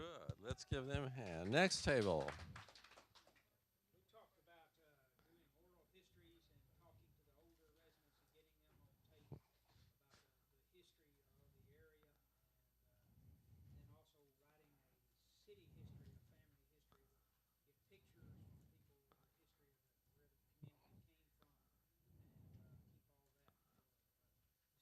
Wonderful. Great ideas. Okay. Table over there. What was your tell? You all had butterflies at a chuck wagon, right?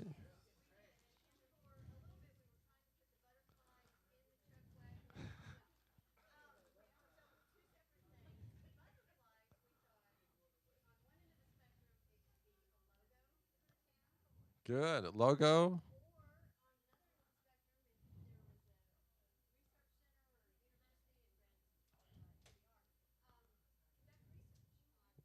Okay. Research.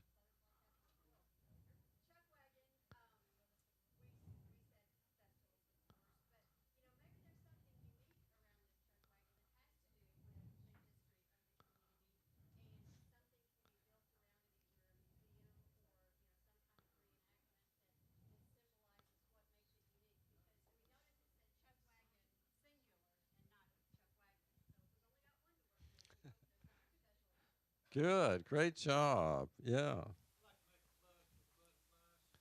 Okay. Right. That's right. Good. Okay. Next table. What did you come up with? You had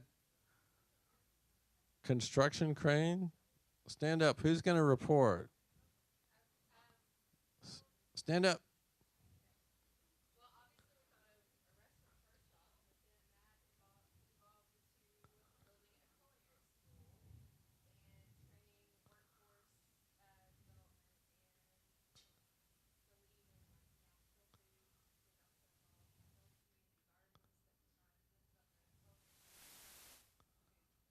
Wonderful. Very creative. Good job. Next table back there.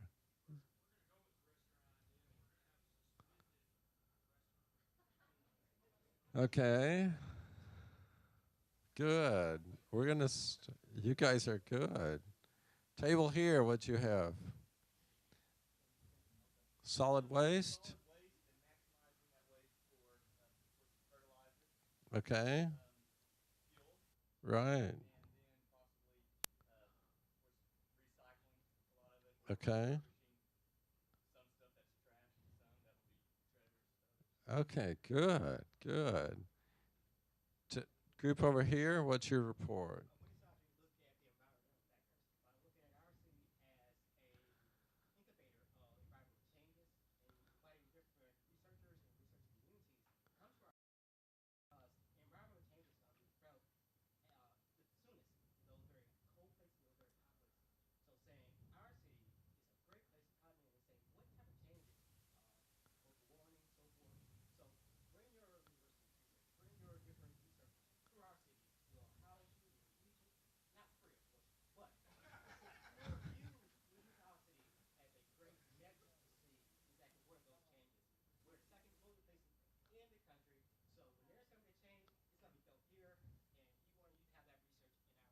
Oh, wonderful. Great job. Is there a report back there, Michael?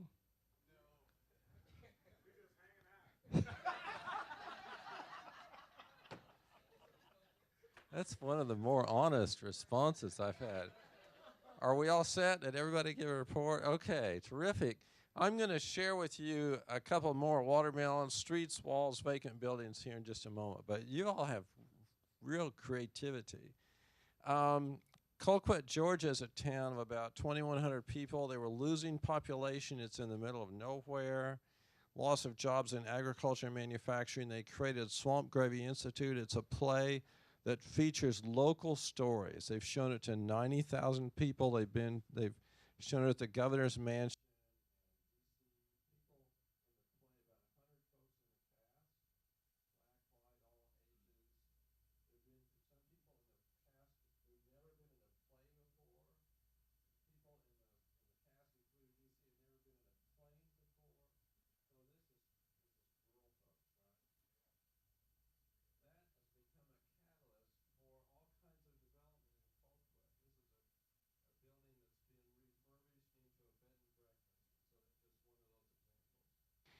This is Joy Links she was one of the founders. She said, we have a story to tell, so we gave our community a stage.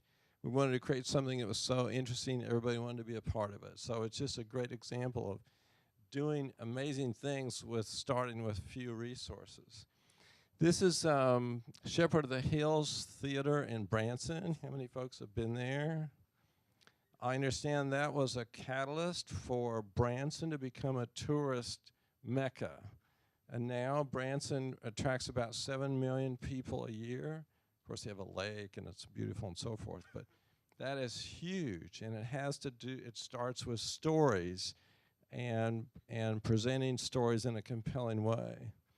There's a butterfly festival that you mentioned. 127 species of butterflies. Isn't that amazing? So every community has very unique things. This has attracted a lot of scientists and butterfly experts, right? So we're talking about a particular group of folks, higher income, that come there for that unique experience. There's another thing you can do with butterflies. That's three-dimensional art, sidewalk art. The National Championship Chuck Wagon Races, how many people have been there? Okay. 30,000 people come to that event in Harrison. Do you think that has an economic impact? Is that amazing? So it's not unique. There is they have a great, the ranch there is a great setting, but it just shows what individuals can do and families and working with the community. There's the construction crane. You guys nailed it back there. Maybe you've been there. This is mostly in Europe, but they have a table and a chef, and people sit around the table, and this construction crane takes them up, and they see this view. Of course, you want to go to the restroom before you go on the dinner, but is that amazing?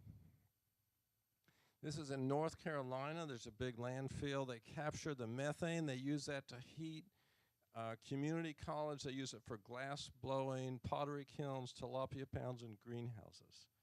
Isn't that neat? And that just from solid, we always think of solid waste, right, instead of solid material or biomass or whatever. This is the second coldest place in North America, Thompson, Manitoba. They have 240 days per year below zero. Why would you live there? Minus 44 degrees Fahrenheit is fairly common. Obviously, those folks have never been to the South, but anyhow, they position themselves as extreme cold weather testing capital of North America. You guys were very close to that. So they've attracted investment from Ford, Volvo, Bell Helicopter, Land Rover, and Jaguar, who bring testing facilities. These are huge corporations. And if it'll start in Thompson, Manitoba, will start any place. This is a watermelon art. Isn't that cool? And in Japan, they raise square watermelons and they get $81 each. So it's knowing your market and raising square watermelons. We're going to talk about vacant lots and buildings. This is in Russellville. Is that neat, what they've done? Many towns have some vacant buildings. Genoa, Illinois created a business incubator around some vacant buildings, and that generated a lot of interest. They filled all the vacant buildings in Genoa. Genoa's about 5,000 people in the middle of nowhere. And they just created the energy and support system for businesses to want to go there.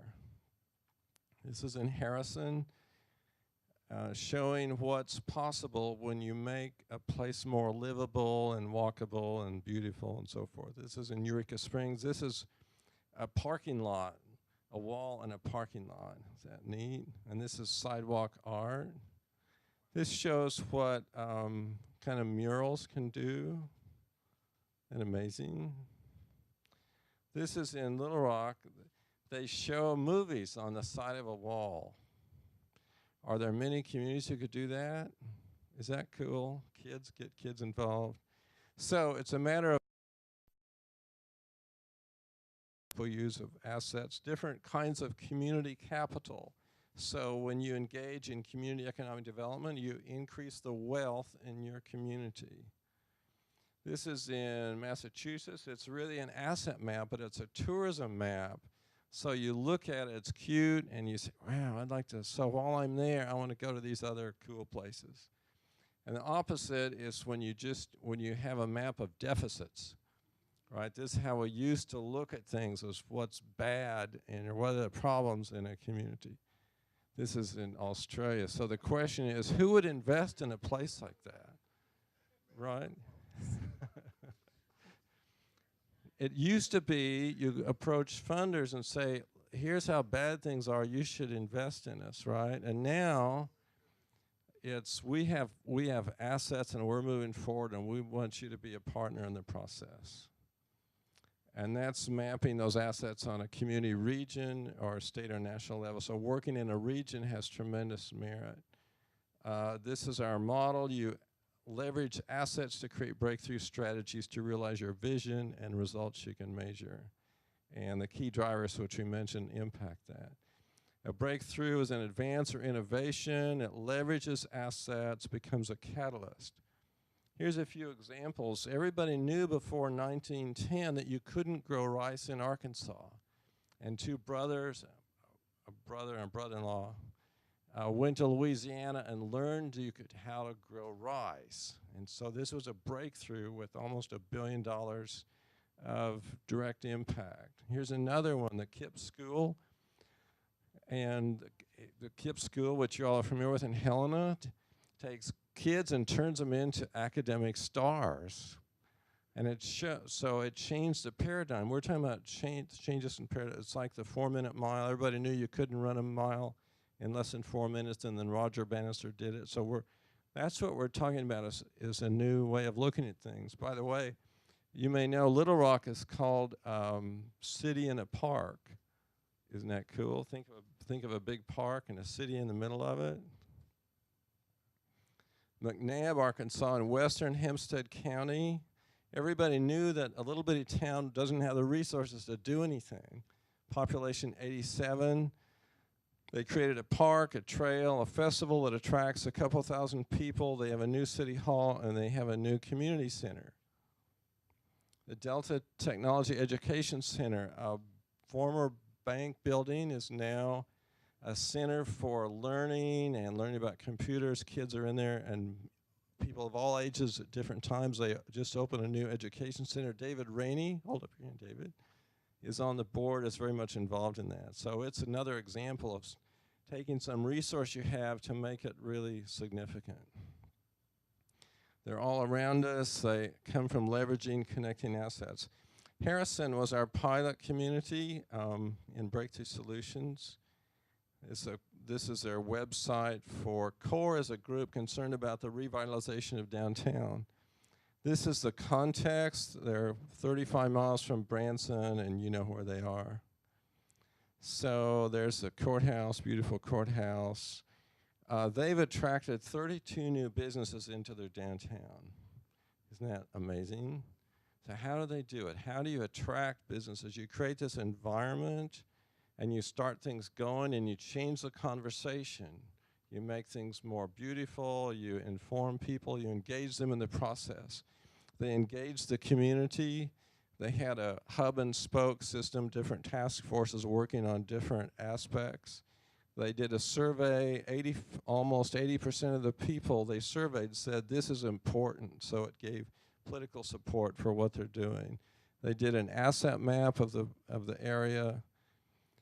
We talked about that we brought in some folks who could help them see what it could become. We took a road trip to 4 communities, went to Conway, Little Rock, North Little Rock, and Russellville. So we learn things when we go to another community. They rolled out a strategic plan, and they created a road diet, one of the first in the state, of taking a 4-lane highway into a 2-lane highway with a center turning lane and bike lanes. Okay. If we had time, I would ask you to identify assets you have and what you can do, but I'd rather show you a couple more stories. This is a great picture of a grandfather and showing his grandson. There's just this open field. Do you have any open fields in your areas? Yes. And the grandfather has a vision for a vineyard and maybe a winery and all kinds of things, right? And he's showing him this. So that's your job, and that's my job, is to be able to look at the assets and see what are the possibilities and to share that and to interact with other folks. The stories I've told you have to do with somebody having a vision and starting to talk, and the vision emerges and it gets better and gets implemented. Along the way, we're going to run into challenges and roadblocks, right? Is that normal? That's normal. It's just you can expect it. So there are different ways to do that. This is since the delta's next to the river, you all can relate to this. This is a barge, a couple of barges pushed by a tugboat in a river. It's in eastern United States. And the river is at flood stage, okay? So the water's fast, and it's coming, and they're coming to a bridge. They released the barges, so the barges would go underneath the bridge. Here is the tugboat coming up. This is not a drawbridge, okay? Now, you all are creative thinkers here. What would you do? What would you recommend if you were standing up there next to the captain? What would you tell her that she should do? We're talking floodwaters, moving fast. What would you do? Any ideas? Jump ship. We have 2 votes for jump ship. Anybody else? Well, let's see what happened.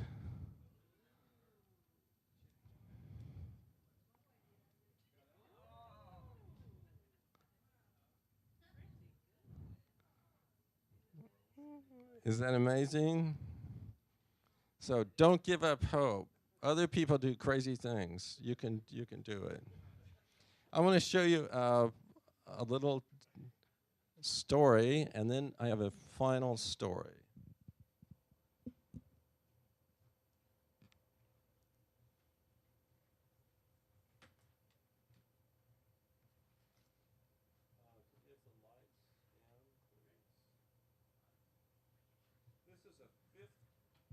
This is a 5th grade class in a little village in Alaska.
What a bunch of kids can do to show creativity. Thank you. Creativity and energy. Isn't that neat? 1.5 million people have seen that.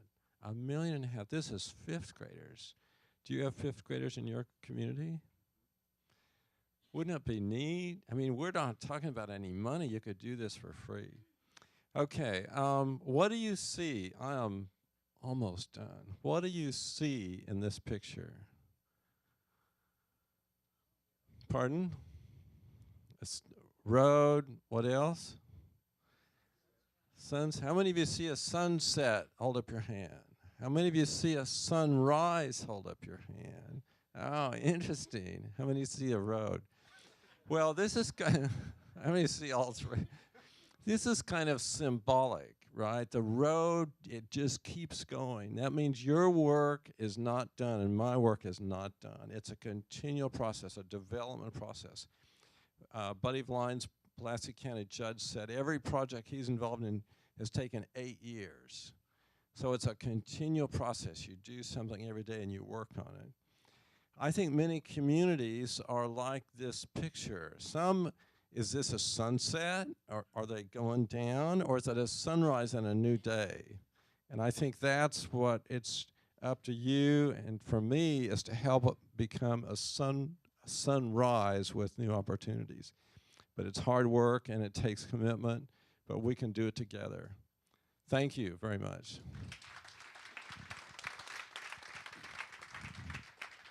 Thank you, Dr. Peterson. And I passed out, everyone should have a survey.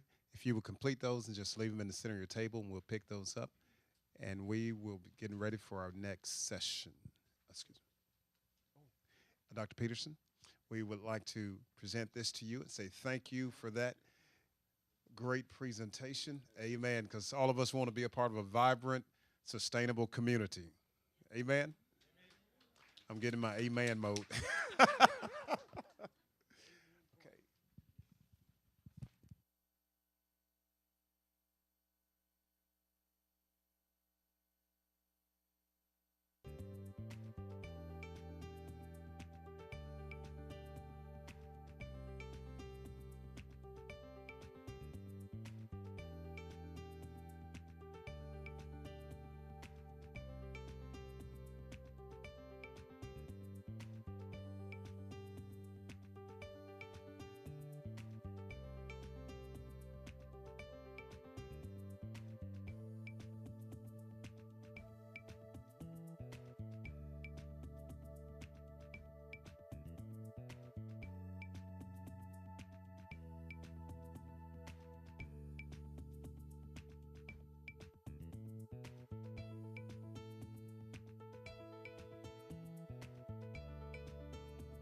And if we aren't, we're gonna get beaten up by the facilitator.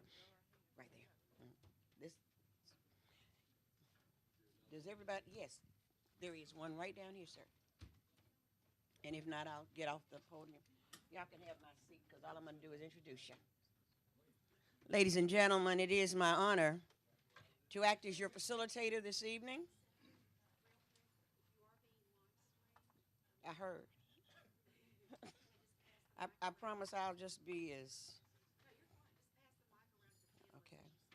All right. Thank you so much. And as I said, my name is Linda Pondexter Chesterfield. Welcome to my senatorial district. I am delighted to be here, having been the teacher of Ms. Forte's son. I think that's probably why she said, come on down. It is my great honor to introduce to you our panelists for today, Dr. Mark Peterson, who is a professor of community and economic development with the Cooperative Extension Service, the university. No, that was the other guy. Okay, the guy that saw the road and the sunset and the sunrise. Okay, we're going to move to Michael Jackson. And you can't beat that, can you? I look like Mark. All right. Michael Jackson is president and CEO of Delta Community Development Law Center, Inc. He's not the king of pop, but he's okay. The center is a regional community development corporation that was formed to increase affordable housing production in the Delta areas of Arkansas, Louisiana, and Mississippi. Before joining the center, Mr. Jackson was self-employed at Jackson Law PLLC, which he formed in 2007 after taking a break from 2001 to 2006 to secure his MBA and JD degrees at the University of Arkansas at Fayetteville and his law license in 2007. Mr. Jackson is former senior program officer for the nation's largest community development intermediary local initiative support corporation. Would you welcome Mr. Michael Jackson? Well, I'm going to introduce everybody first, Mike. So we just want to welcome you right now. Okay. Ms. Denisa Clinton Pennington. Ms. Pennington is the Community Development Division Director for the Arkansas Economic Development Commission. Her duties include supervision of a team of 5 members that provide community development programs, training, and service to Arkansas communities, regions, and counties. She began her career at ADED in 2001 as a community developer and then served 4 years as a member of the business resource team before accepting her current position in 2006. She has a BA degree in communication secondary education from the University of Arkansas at Monticello and a master's degree in interpersonal and organizational communication from the University of Arkansas at Little Rock. Let's welcome Ms. Pennington. Mayor Harry H. Brown. Mayor Brown is the mayor of Stevens, Arkansas, one of those major metropolitan areas down in Southwest, along with mine, Hope, Arkansas. Hope, Arkansas girl, so I'm one of the few people who probably knows where Stevens is, besides Mayor Brown. Brown was appointed the first black mayor of Stevens in January 2010 and was elected in November of 2011 to his first full term. Since becoming mayor of the city, he has implemented many positive changes, including the budget changed from negative to positive. He built a city walking track in the park. The old railroad bridge was renovated to become a cozy pedestrian and sitting bridge, reflecting flowers, trees, and light. Several grants were written and received for the purpose of enhancing the city.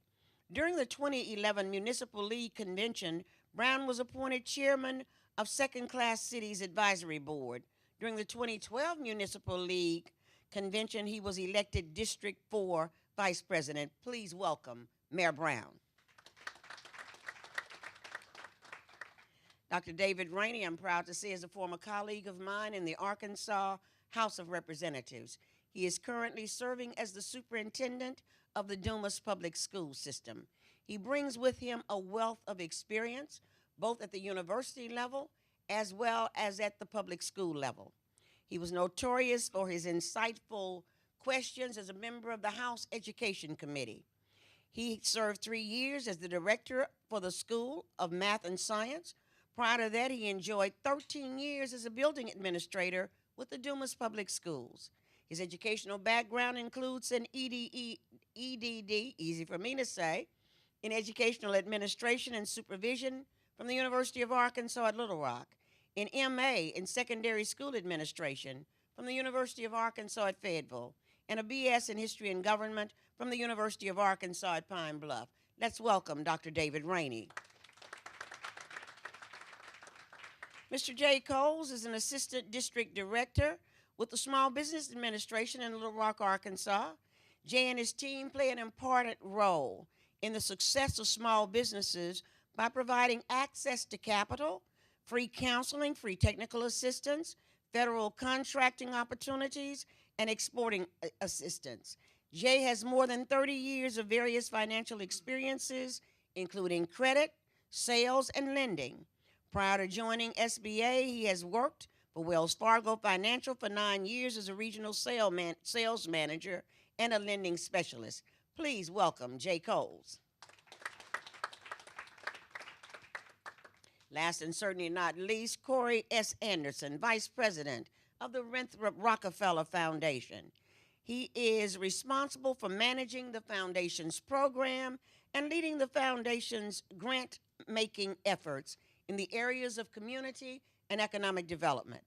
Corey came to the Rockefeller Foundation in 2008 after 7 years with the Annie E. Casey Foundation in Baltimore, Maryland, where he worked to support state-level child advocacy organizations. A variety of job experiences prepared Corey for his work with the foundation. As a reporter with the Arkansas Gazette, he researched and reported on issues related to school, children, and higher education. His roles as a juvenile probation officer, as a program coordinator for direct services programs that provided an array of services to families and children.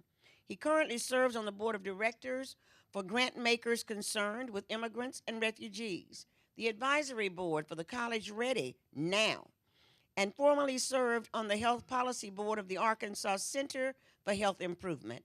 Corey is married to Dr. Phyllis Nichols Anderson, vice president of a national charter school management organization, is currently pursuing a master's degree in theology from Anderson University. The Andersons have 2 sons still at home, a 3rd son who works and lives in New York City, a daughter who recently graduated from law school, and 1 granddaughter. Welcome, Mr. Corey S. Anderson. We would ask each to give us 5 minutes of openings, and then we will ask if you have questions and if they want to follow up and give us more information. Of course, they have the opportunity to ignore what I've asked and move right along. Please bring to the podium, there you go, Michael Jackson. Give him a hand. As the folks say at church, as he comes. I think with a name like Michael Jackson, I'd get used to this, but I'll stick it here so I don't drop it. Good afternoon, everyone. I'm Michael Jackson. I've heard every Michael Jackson joke. I'm 16 days, and well, now 16 days and about 3 years old. There goes 17 of my seconds. I'll be perhaps even more brief with my comments. How many of you know that football season starts next month? Yes. There goes another 12. And I imagine that there are little league teams all across this country that are taking the field and getting ready for practice, and when they show up, they find out they don't have enough people, or they find out they've got too many quarterbacks and not enough linemen, and then some of them just give up hope and go home. I thought I'd make that introduction because I think many of us who do work in small towns and rural areas make the mistake of not looking around and saying, well, at least we have athletes, and those are assets, Mark. At least we have something local that we can promote and build on. Those are assets. And even though we don't have all the people that we necessarily want, at least we have players who can help improve our communities. I wanted to say that because I think that too many times we make the mistake in small towns of counting all the negatives and not counting the positives. And we also make the mistake of not looking across our borders and trying to figure out how to work together. My brief comments this afternoon will be to encourage you to think regionally. And as I talk about thinking regionally, I'll also talk about a little bit about the organization that I work for. I think that if we think regionally about our work, we'll look at a few things very differently.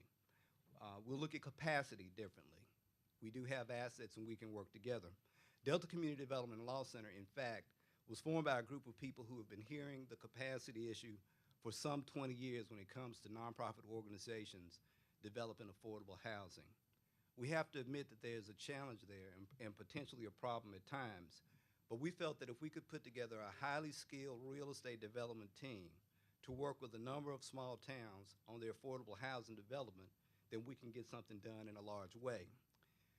We are a fairly new organization. Currently, we have only about 4 projects that we're working on right now, 2 of them with one small town and 2 of them with nonprofit community development corporations. But I think the message to small towns is this. Maybe as we look at our capacity to do community development and economic development, maybe we should figure out ways that we can share capacity across our borders and figure out ways to get things done. I think another example of a regional organization that's willing to work with a number of small towns or a number of places is How's About It. I mean, the work that they've done with infrastructure, I am a huge fan already. The second point was thinking regionally about economic development and real estate development. I think that the concept of place has changed drastically over the past 15 to 20 years. You no longer, in my opinion, have to have a huge marketplace at your doorstep because bricks and mortar has been reduced as an essential piece of the economic pie. I think that with the advent of the internet, the ability to aggregate products and sell them over the internet, I'm still excited about that, and I think that's something that small towns can look to. I also believe that if we think regionally about economic development, perhaps we can find ways to work together on enterprises that affect all of our small towns. One point that we'll be promoting as the Delta Community Development Law Center is the concept of multi-jurisdictional development. Multi-jurisdictional development means this to me. If we can develop housing in multiple small towns at the same time as at the same project, I think that we can reduce the cost of production of that affordable housing. Back in the days when I worked for Local Initiative Support Corporation, the equity fund that was associated with my employer would sometimes see small town projects as too small. If they were too small, they didn't want to make an investment, therefore the product was not attractive to investors. But my thinking is that if we can, and I can give you a story about that, but that will take over 5 minutes, but if we can work in multiple small towns at the same time, we can create scale that'll be more attractive to investors. I also think that we should think very openly about strategic alliances. And by strategic alliances, I mean this. As I thought about what I was going to say this afternoon, it occurred to me that for me, and I'll go as far as to say to all my co-panelists here, individually, our work probably does not succeed. And I say that because of this. To really improve the quality of life of people in small towns, it takes more than housing. It takes economic development, it takes jobs, it takes good education, and I think that we have to create strategic alliances to do 2 things. One is, let's pull together players, teams of players, and this is what our strategic plan talks about. Let's pull together strategic teams of players that can come to small towns and do work side by side to redevelop the place, because place makes a difference. I think the other thing is this, and Deborah Banks is here. She's executive director of A-Change, a wonderful organization that seeks to be the single community voice for community development policy in this state. But Deborah Banks is here, and we had public policy meetings last week. I think I can go as far as to say that. But as I thought about this presentation, many of the things that nonprofit developers are interested in ought to be the same things that small towns are interested in. We really ought to be on the same team, promoting the same public policy, because I think it's going to benefit us all. In closing, I'll make one more, I'll make a plug, if you will, for something that, since this is a debate, I'll throw this out and get into trouble with it. Something that I think is an opportunity for nonprofit organizations and small towns to do together. frequently in small towns, we don't have the big bucks to recruit industry, right? We don't have the fully staffed community development departments. I think that nonprofit community development corporations in this state can play a meaningful role working as quasi-community development departments for small towns to do things like affordable housing and economic development. Thank you very much. We're going to go to my right now and call on Corey. Sure. I got it right. Thank you, Senator. She surprised me. I thought I was going to go last. I'm preparing my remarks to clean up, and she put me right in the middle. All I was going to say was what they said. Again, I'm Corey Anderson. I work with the Winthrop Rockefeller Foundation. My guess is that everybody is familiar with the foundation and with our work, but we've got 4 goals right now: reducing poverty, increasing educational attainment, strengthening communities, and strengthening the nonprofit infrastructure in the state. And I think that pretty much aligns with what everybody in here is doing, one way or the other. I really was looking forward to going last, because what I was going to say was, was I'm not a, I'm up here now, that's half my time, is that I'm really not a community development professional, but most of us are old enough in here to remember that commercial where the guy says, well, I'm not a doctor, but I play one on TV. So I'm not a community development professional, but I do play one at the foundation. And usually what I do is get in conversations with people like Micah, with people like Dr. Rainey, with people like Jay, with people like Fred Love, and a whole bunch of other folks, my friends from UCA, is getting conversations with them, Susan, about what communities need. And then I have the luxury of helping them find the resources to do those things. And what we found through that, and this is from the 10,000-foot level in terms of the foundation, one of the things that we found and that we try to focus on now is this issue of capacity. So while we are interested in buildings being built, in businesses being started, all of those things, we're really interested in those things. But what we're more interested in is building the capacity of the people in those communities to generate and sustain those things for themselves. If anybody in here has ever talked to me about a grant, about a project, I always say 2 things: locally sustainable and having the capacity locally to develop it. So locally developed and locally sustainable. And I think that's the key, because if folks that have been in this long enough, you can start a business in a community. But if the community isn't bought into that business, if the community isn't interested in that business, if the community doesn't need that business, then it goes out of business. We've seen you can build lots of pretty buildings in communities. The Reynolds Foundation found this out. You can build lots of nice buildings in community, but if the community is not involved in what's going on before that building gets built, you end up with a really nice building that's empty. And we have those in our state.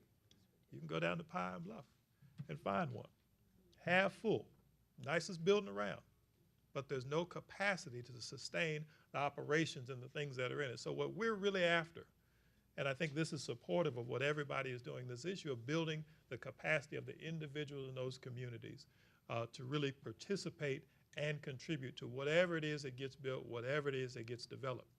So one of the things that we're doing, and again, lots of folks are working with us on this, is, for example, up in North Jonesboro, there's a thing called the North Jonesboro Neighborhood Initiative. About 3 or 4 years ago, the mayor of Jonesboro changed. I can't call his name, but we got a new mayor in North Jonesboro, maybe 5 years ago. And his new mayor, he didn't know how previous mayors had used CDBG funds. So you all know community development block grant funds. Lots of mayors use CDBG funds in the ways that they see fit. And a lot of times those ways don't necessarily align with what we think of as community development. So with this new mayor in Jonesboro, there was an opportunity to actually redirect community development block grant funds to community development. Who would have thought? So they took the opportunity to not just redirect those funds, but redirect them to North Jonesboro, which is one of the most neglected parts of it. Not just redirect them to North Jonesboro, but actually get into North Jonesboro in the community and ask the community members, what do you think needs to be done with these community development funds? But before they could ask that question, what we suggested and helped them do was go in and do some training with those community members. So that one, now they know exactly what community development block grants funds are supposed to be used for. They know all the ins and outs and the flexibility of those funds. They know the diverse ways that you can use them to support your community. And now we've developed these neighborhood networks whereby they come to the table and help the city make that decision. That's what I'm talking about, engaging community members in what we think of as community development. Again, people will attest to the fact that we're supportive of just about everything that goes on in this room and lots of organizations in this room. But where the rubber meets the road is how are folks in these small communities being built up and building their own capacity to contribute to the success and the opportunities in their small towns. So with that, I'll stop, and thank you.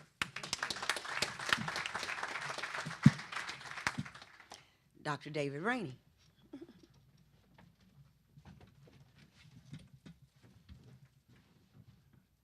And thank you very much, Senator. It's a real pleasure to be here. And you might ask yourself, this guy's in education. He grew up in education, and he's performed responsibilities related to education. So why is he here at an Economic Development Summit? Why? Education's key. Education is key. I'm going to take this 5 minutes and talk to you about a little bit about Dumas, kind of practical application. But before I get into that specific story, I want to tell you another story. There was mentioned in my introduction that I spent some time at the Math and Science School. Coming from Dumas, Southeast Arkansas, when the announcement was made, one morning by noon that same day, I had a message from 2 movers from Hot Springs who wanted to move me there. I had messages from 3 realtors who wanted to sell me a house. I want you to understand here, I come from Southeast Arkansas. We don't do things that quickly. We don't do things fast. We take our time. We're not that aggressive in Southeast Arkansas. And so I was taken aback by how quickly people were trying to take advantage of that opportunity. I thought it was my opportunity, okay? I thought it was my opportunity. I was leaving Dumas, going to Hot Springs to the Math and Science School. Anybody would want to do that. But folks saw my opportunity, and they took that and created their own opportunity, and that's why I got those phone calls. Okay, all right, so lesson learned. If you want to be successful in small towns, you've got to be aggressive. The second thing is we went through a devastating tornado some years ago in Dumas. And Senator, you remember, we were very fortunate because we did not have a loss of life. That was huge for us. That was huge for us. But let me tell you what else happened. The tornado, it was almost like a perfect storm because the tornado destroyed a large part of our industrial park. And so we had some problems because we had a number of people who were employed there. Now, their health care was connected to their work. And there was some debate about when we were going to get these industries back online or if we were going to get these industries back online. Now, so these people had their health care attached to their jobs. They couldn't wait around, and some of those people left Dumas, and they went other places. It was an issue of survival. They needed to survive. They were doing what they needed to do for themselves and their families to survive. Okay, all right. So if you're not meeting the needs of the people in your community, they'll leave. So that builds the case, and I want to talk to you just a little bit for the next 3 minutes about the Delta Technology Education Center. So we were faced with all of this devastation, and one lady who's just outstanding, has been my mentor for years. In the conversation, Charlotte Schexnayder said, "We need to build it back better." I love it. I absolutely love it. Because at a point where we were looking at large numbers of people who were leaving us, Charlotte Schexnayder was looking for the opportunity in that situation, looking for the opportunity. So what do we want to do? If we want to keep the people we've got to create a community that recognizes and supports them in their development. Now, we always knew for long periods of time that we didn't have the technology infrastructure. All right, so there was an initiative afoot to try to increase technology. The Delta Education Technology Center came about as a result of that particular opportunity. We were trying to build it back better, bigger and better. We were losing people. We wanted to keep those there. We wanted to give the folks who were there hope. We wanted to give folks there the opportunity for access, educational opportunity, so they could build their skills. So there's a reason now for them to stay. Third thing, I know Corey Anderson, because in Dumas and in small towns, you have to multitask. I know Mark Peterson, because we understand that we don't have all the answers, so we're reaching out to people who have those answers to help us reach our goals. I know Susan. I know Denisa Pennington. And some other folks, let me just say. And the reason is, I'm an educator, but my sphere, S-P-H-E-R-E, sphere, my sphere, doesn't end with just my education colleagues, but it extends to my economic development colleagues, because it's all connected. I'll say one other thing and then I'll close. We've been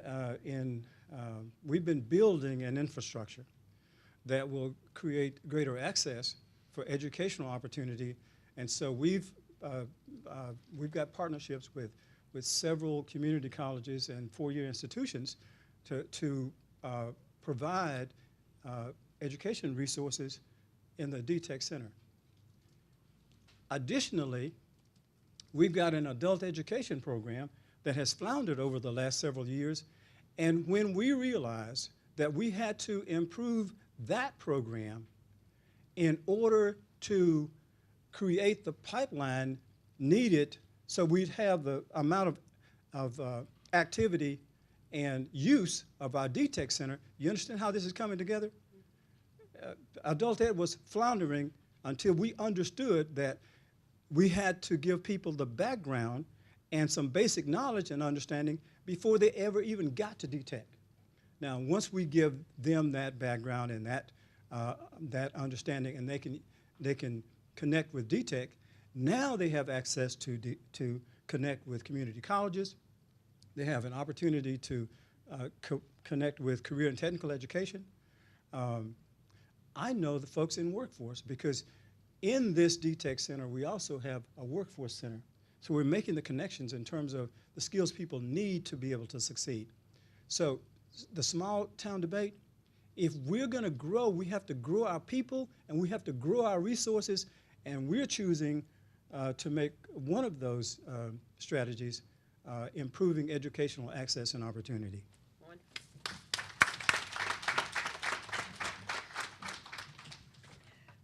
Jay Coles, Small Business Administration.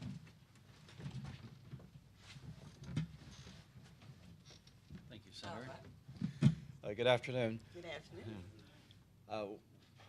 Appreciate Susan asking me to be on the panel up here today, and just a little background for what I'm new to Arkansas. Only been here a year and a half at max, so a lot of people say, "Don't you know?" or "Didn't you know this is how we do this?" or "How we've done that?" No, I have no clue.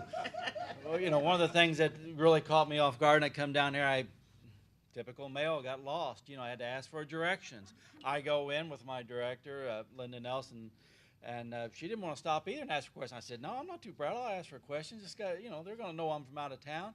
He says, yeah, you go down over here by George's, but you don't quite go that far, and you turn right over there by, oh, what's that guy's name now you're going to turn by? Sir, I have no clue. I'm not from here.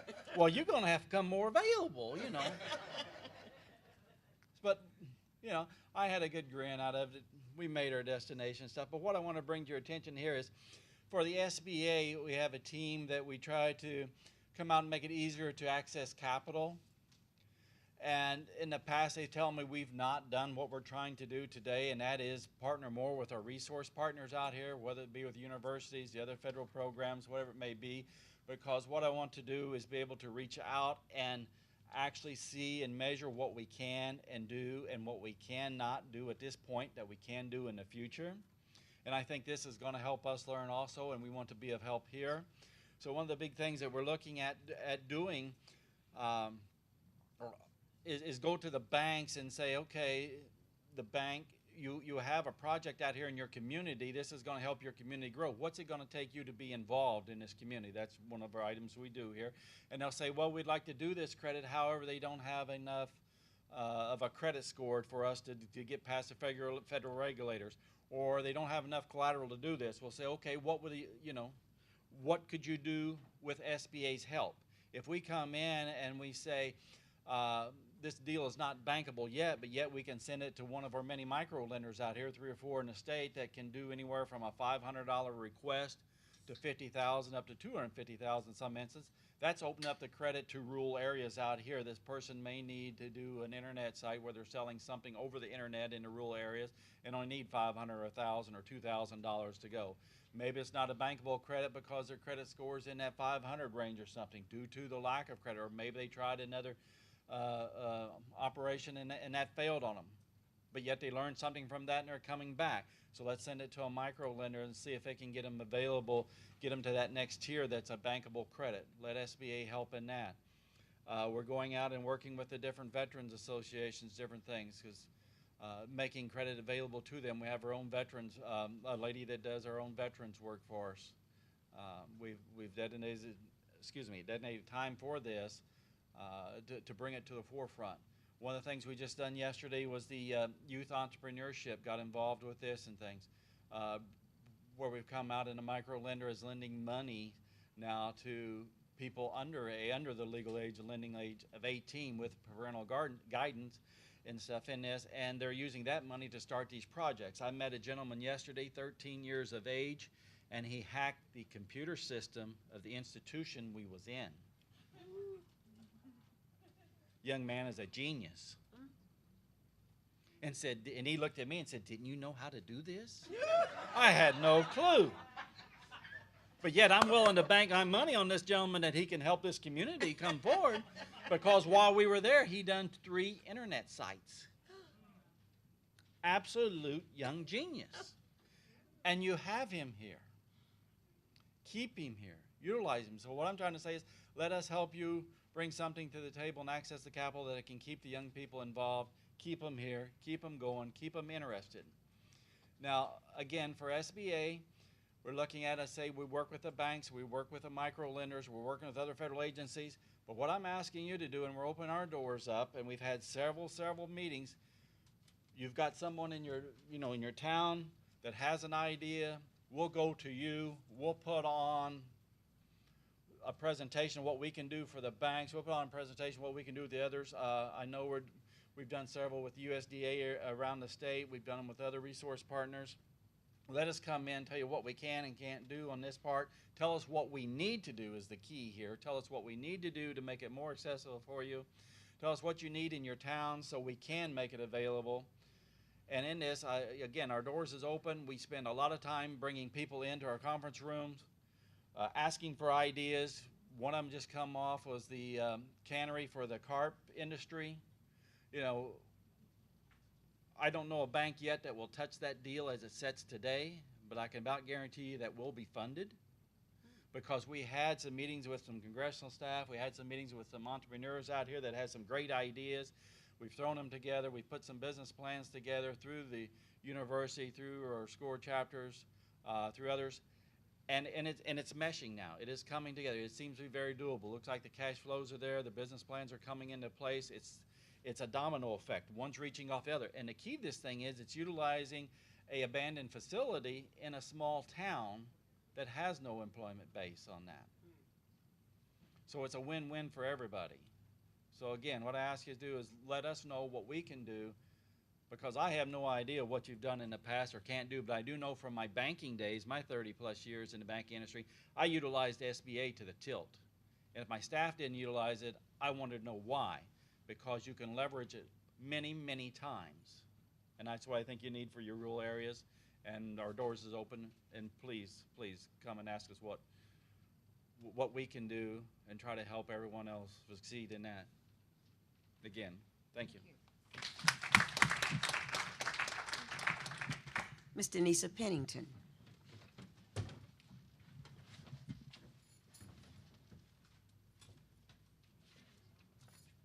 Tight squeeze up here.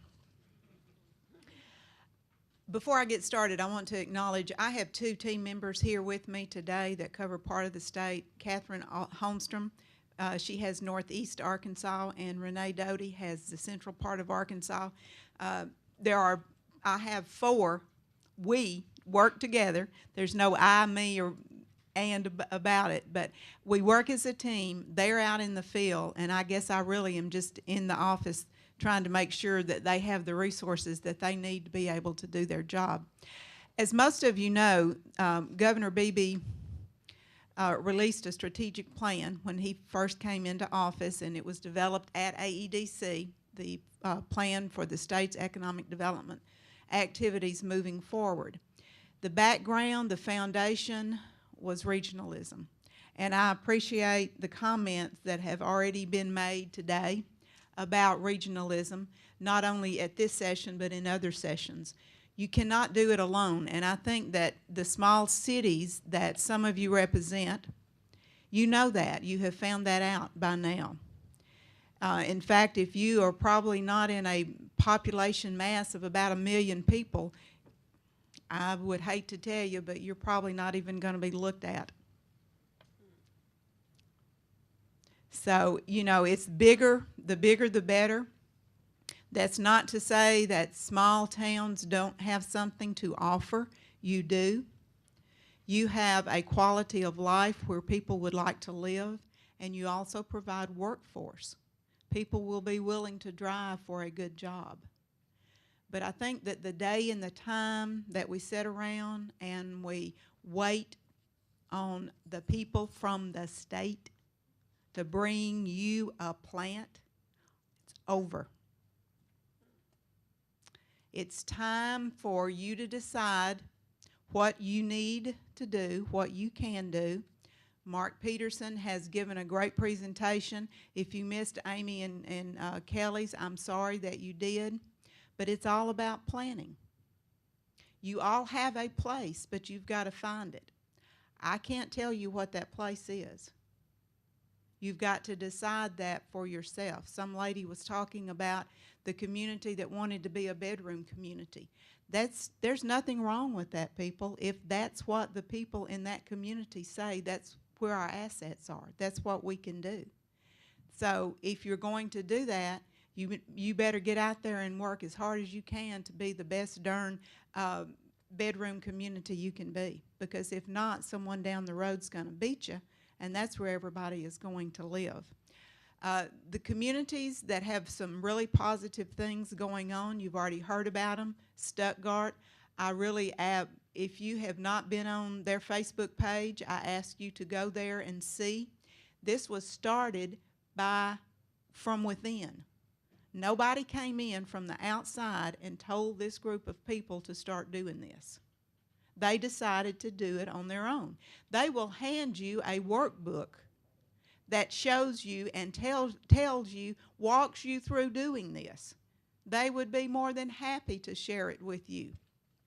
Of course, I was going to use the Dumas example. We watched that happen at AEDC. And Dr. Rainey saw Basil after he sat down and leaned over and saw me. And so Basil and our CDBG program did a lot to help with that. And I know that Dr. Rainey wanted Basil, he saw you after you got in. So Newport, call John Chadwell. Tell him I told you to call him. Ask him what all he has started up there. Nobody told John what to do. He didn't come to AEDC and say, give me some money, I need a grant. He got busy, and he's got some really good programs going on up there. He looked out beyond the city limits to see what was going on. Rector, they have a Paint the Town initiative going too. They also have a neighbor to neighbor program that I just read about on their website yesterday. They're going to get a bunch of volunteers together, and they're going to go help neighbors clean up their yards. There are things that you can do, and Amy and Kelly both said it, steal ideas. There's no trademark on them. Go out there and find out what other communities are doing that are in comparable size. They talked about benchmark communities. Find a community about your size, see what they're doing. But remember, when you start in this world of community and economic development, and Amy or Kelly One said it this morning, it is a process.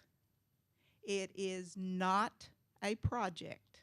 A project has a beginning and an end. Community and economic development is a process.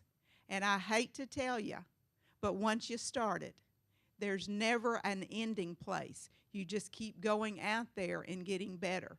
That's why you've got to have somebody, like Amy said, behind you to lead the charge. That's where leadership comes in. Are you growing leaders in your community? You must have them. And as I've said, regionalism is about the only way you're going to see survival is going into the future. Find your spot in the region where you are. Everyone has a spot, has a place. You have something to offer. We've got 10 self-formed regions in the state of Arkansas right now that are moving forward pretty fast. They're putting together regional strategic plans. That's not leaving out local communities. You still have a place, but you need to step up and find where that place is. Now, there's been lots of information shared with everybody today.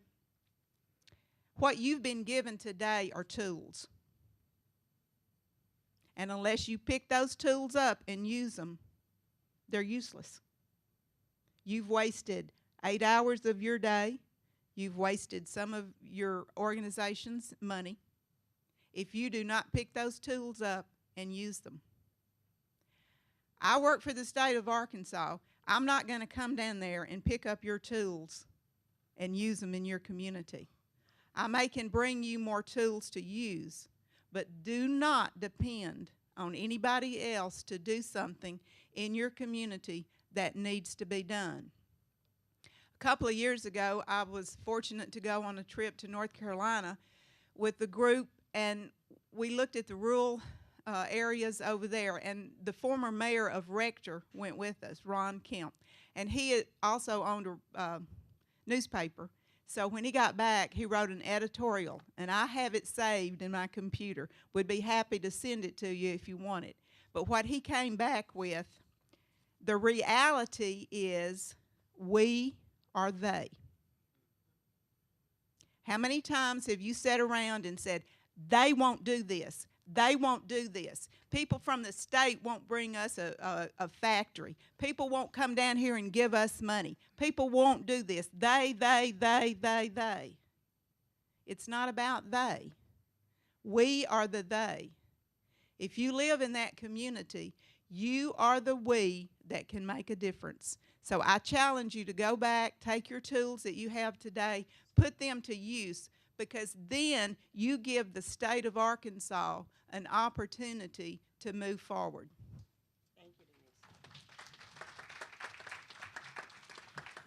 Denise. And last but certainly not least, His Honor the Mayor of Stevens, Arkansas, Mayor Brown.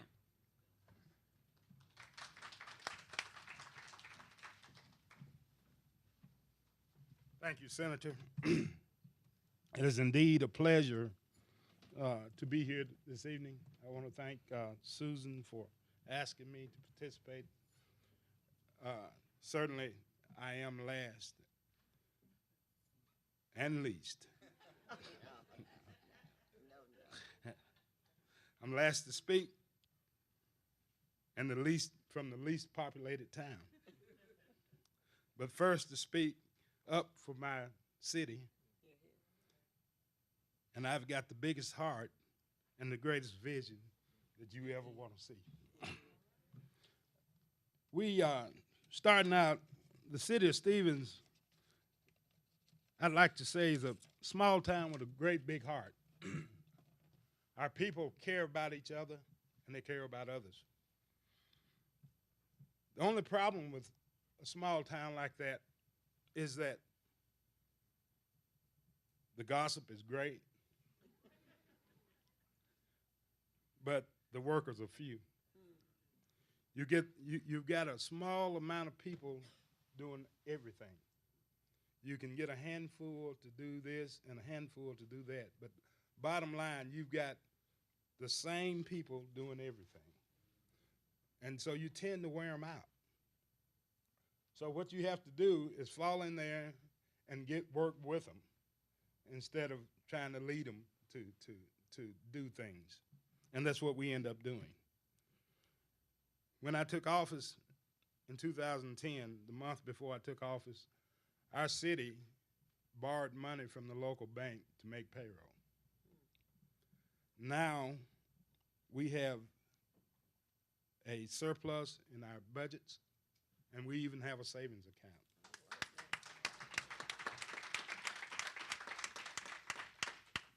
We started cross-training our employees because a town the size of Stevens only has usually one or two people in each department. We've got one person in the water and sewer department, 3 people in the street department, and 1 person on the garbage truck. So, you know, one person can't drive the garbage truck and throw the garbage in at the same time.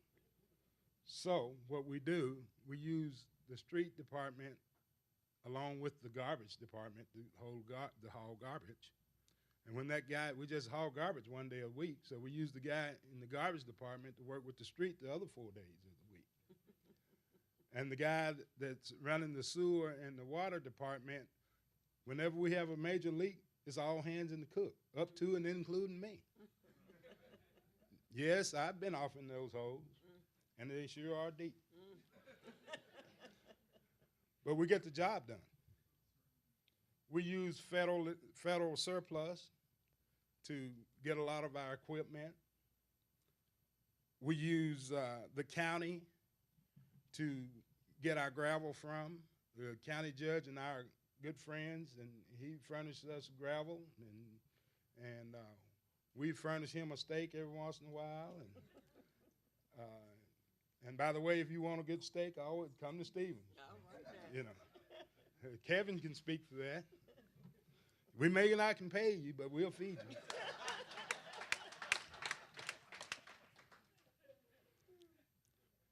We've passed several ordinances to upgrade bring our city forward toward being a place of respect, being a place where older people will love to live. Because I know, like you said, chances of Stevens getting a big factory is slim to none. But the chances of Stevens getting people that's moved away and lived in the big city and tired of the rat race and wanting to move back to a place where it's quiet, where you can leave your keys in your car and overnight, and it still be there come morning, or leave the keys in the door like I have done before, and wake up and they're still there and nobody's come in and taken everything you got, or walk across your yard without being harassed by the people out in the street. But that Stevens is the place to come to, because I can walk out in my yard and see my neighbor over there and speak, and I know who it is. I can, if somebody dies, we all fry chicken and take it over to their house. And that's the kind of place that some people want to live.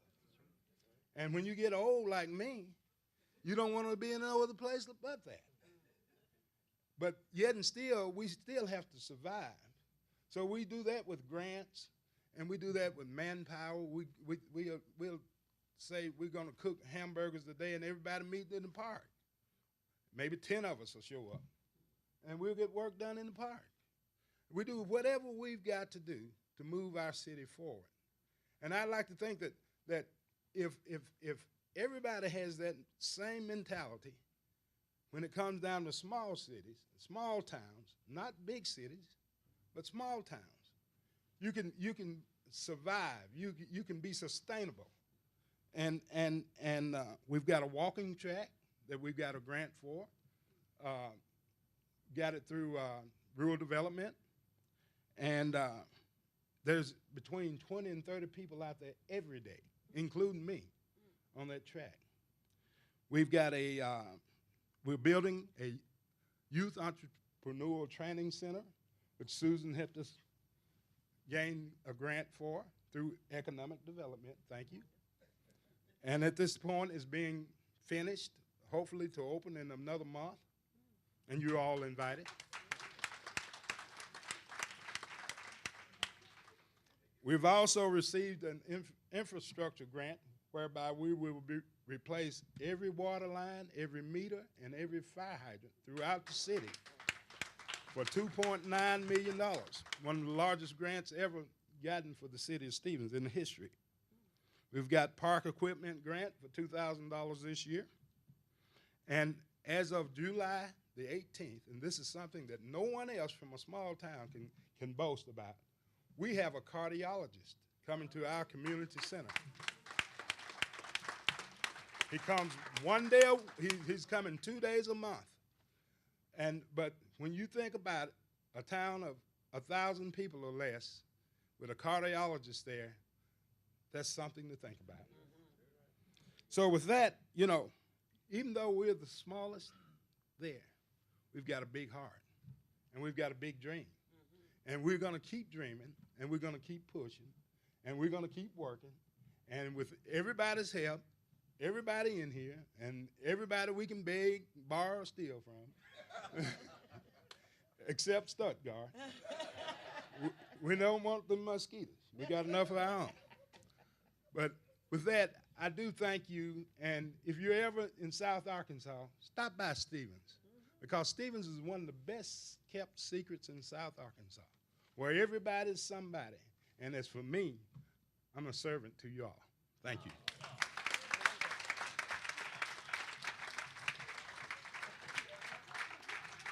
They're wonderful. Let's give our panelists a hand.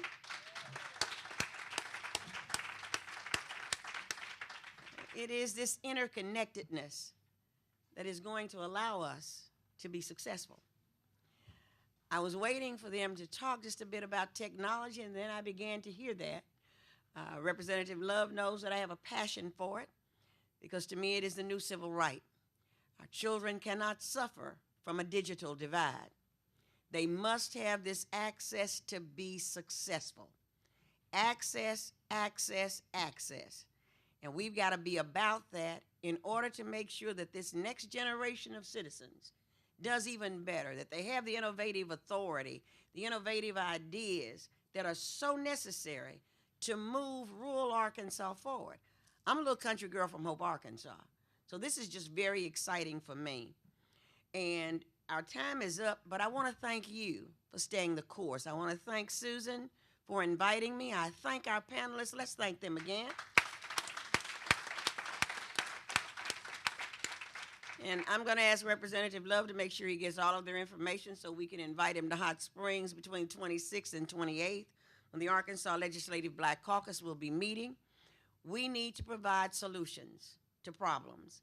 And we're inviting our mayors and other civic leaders to join us there. And maybe we can just get all of these folks up here to talk about the possibilities that are available in cities across this state. Thank you for staying the course. Thank you for allowing me to be your facilitator. May God bless and keep you is my prayer. Thank you.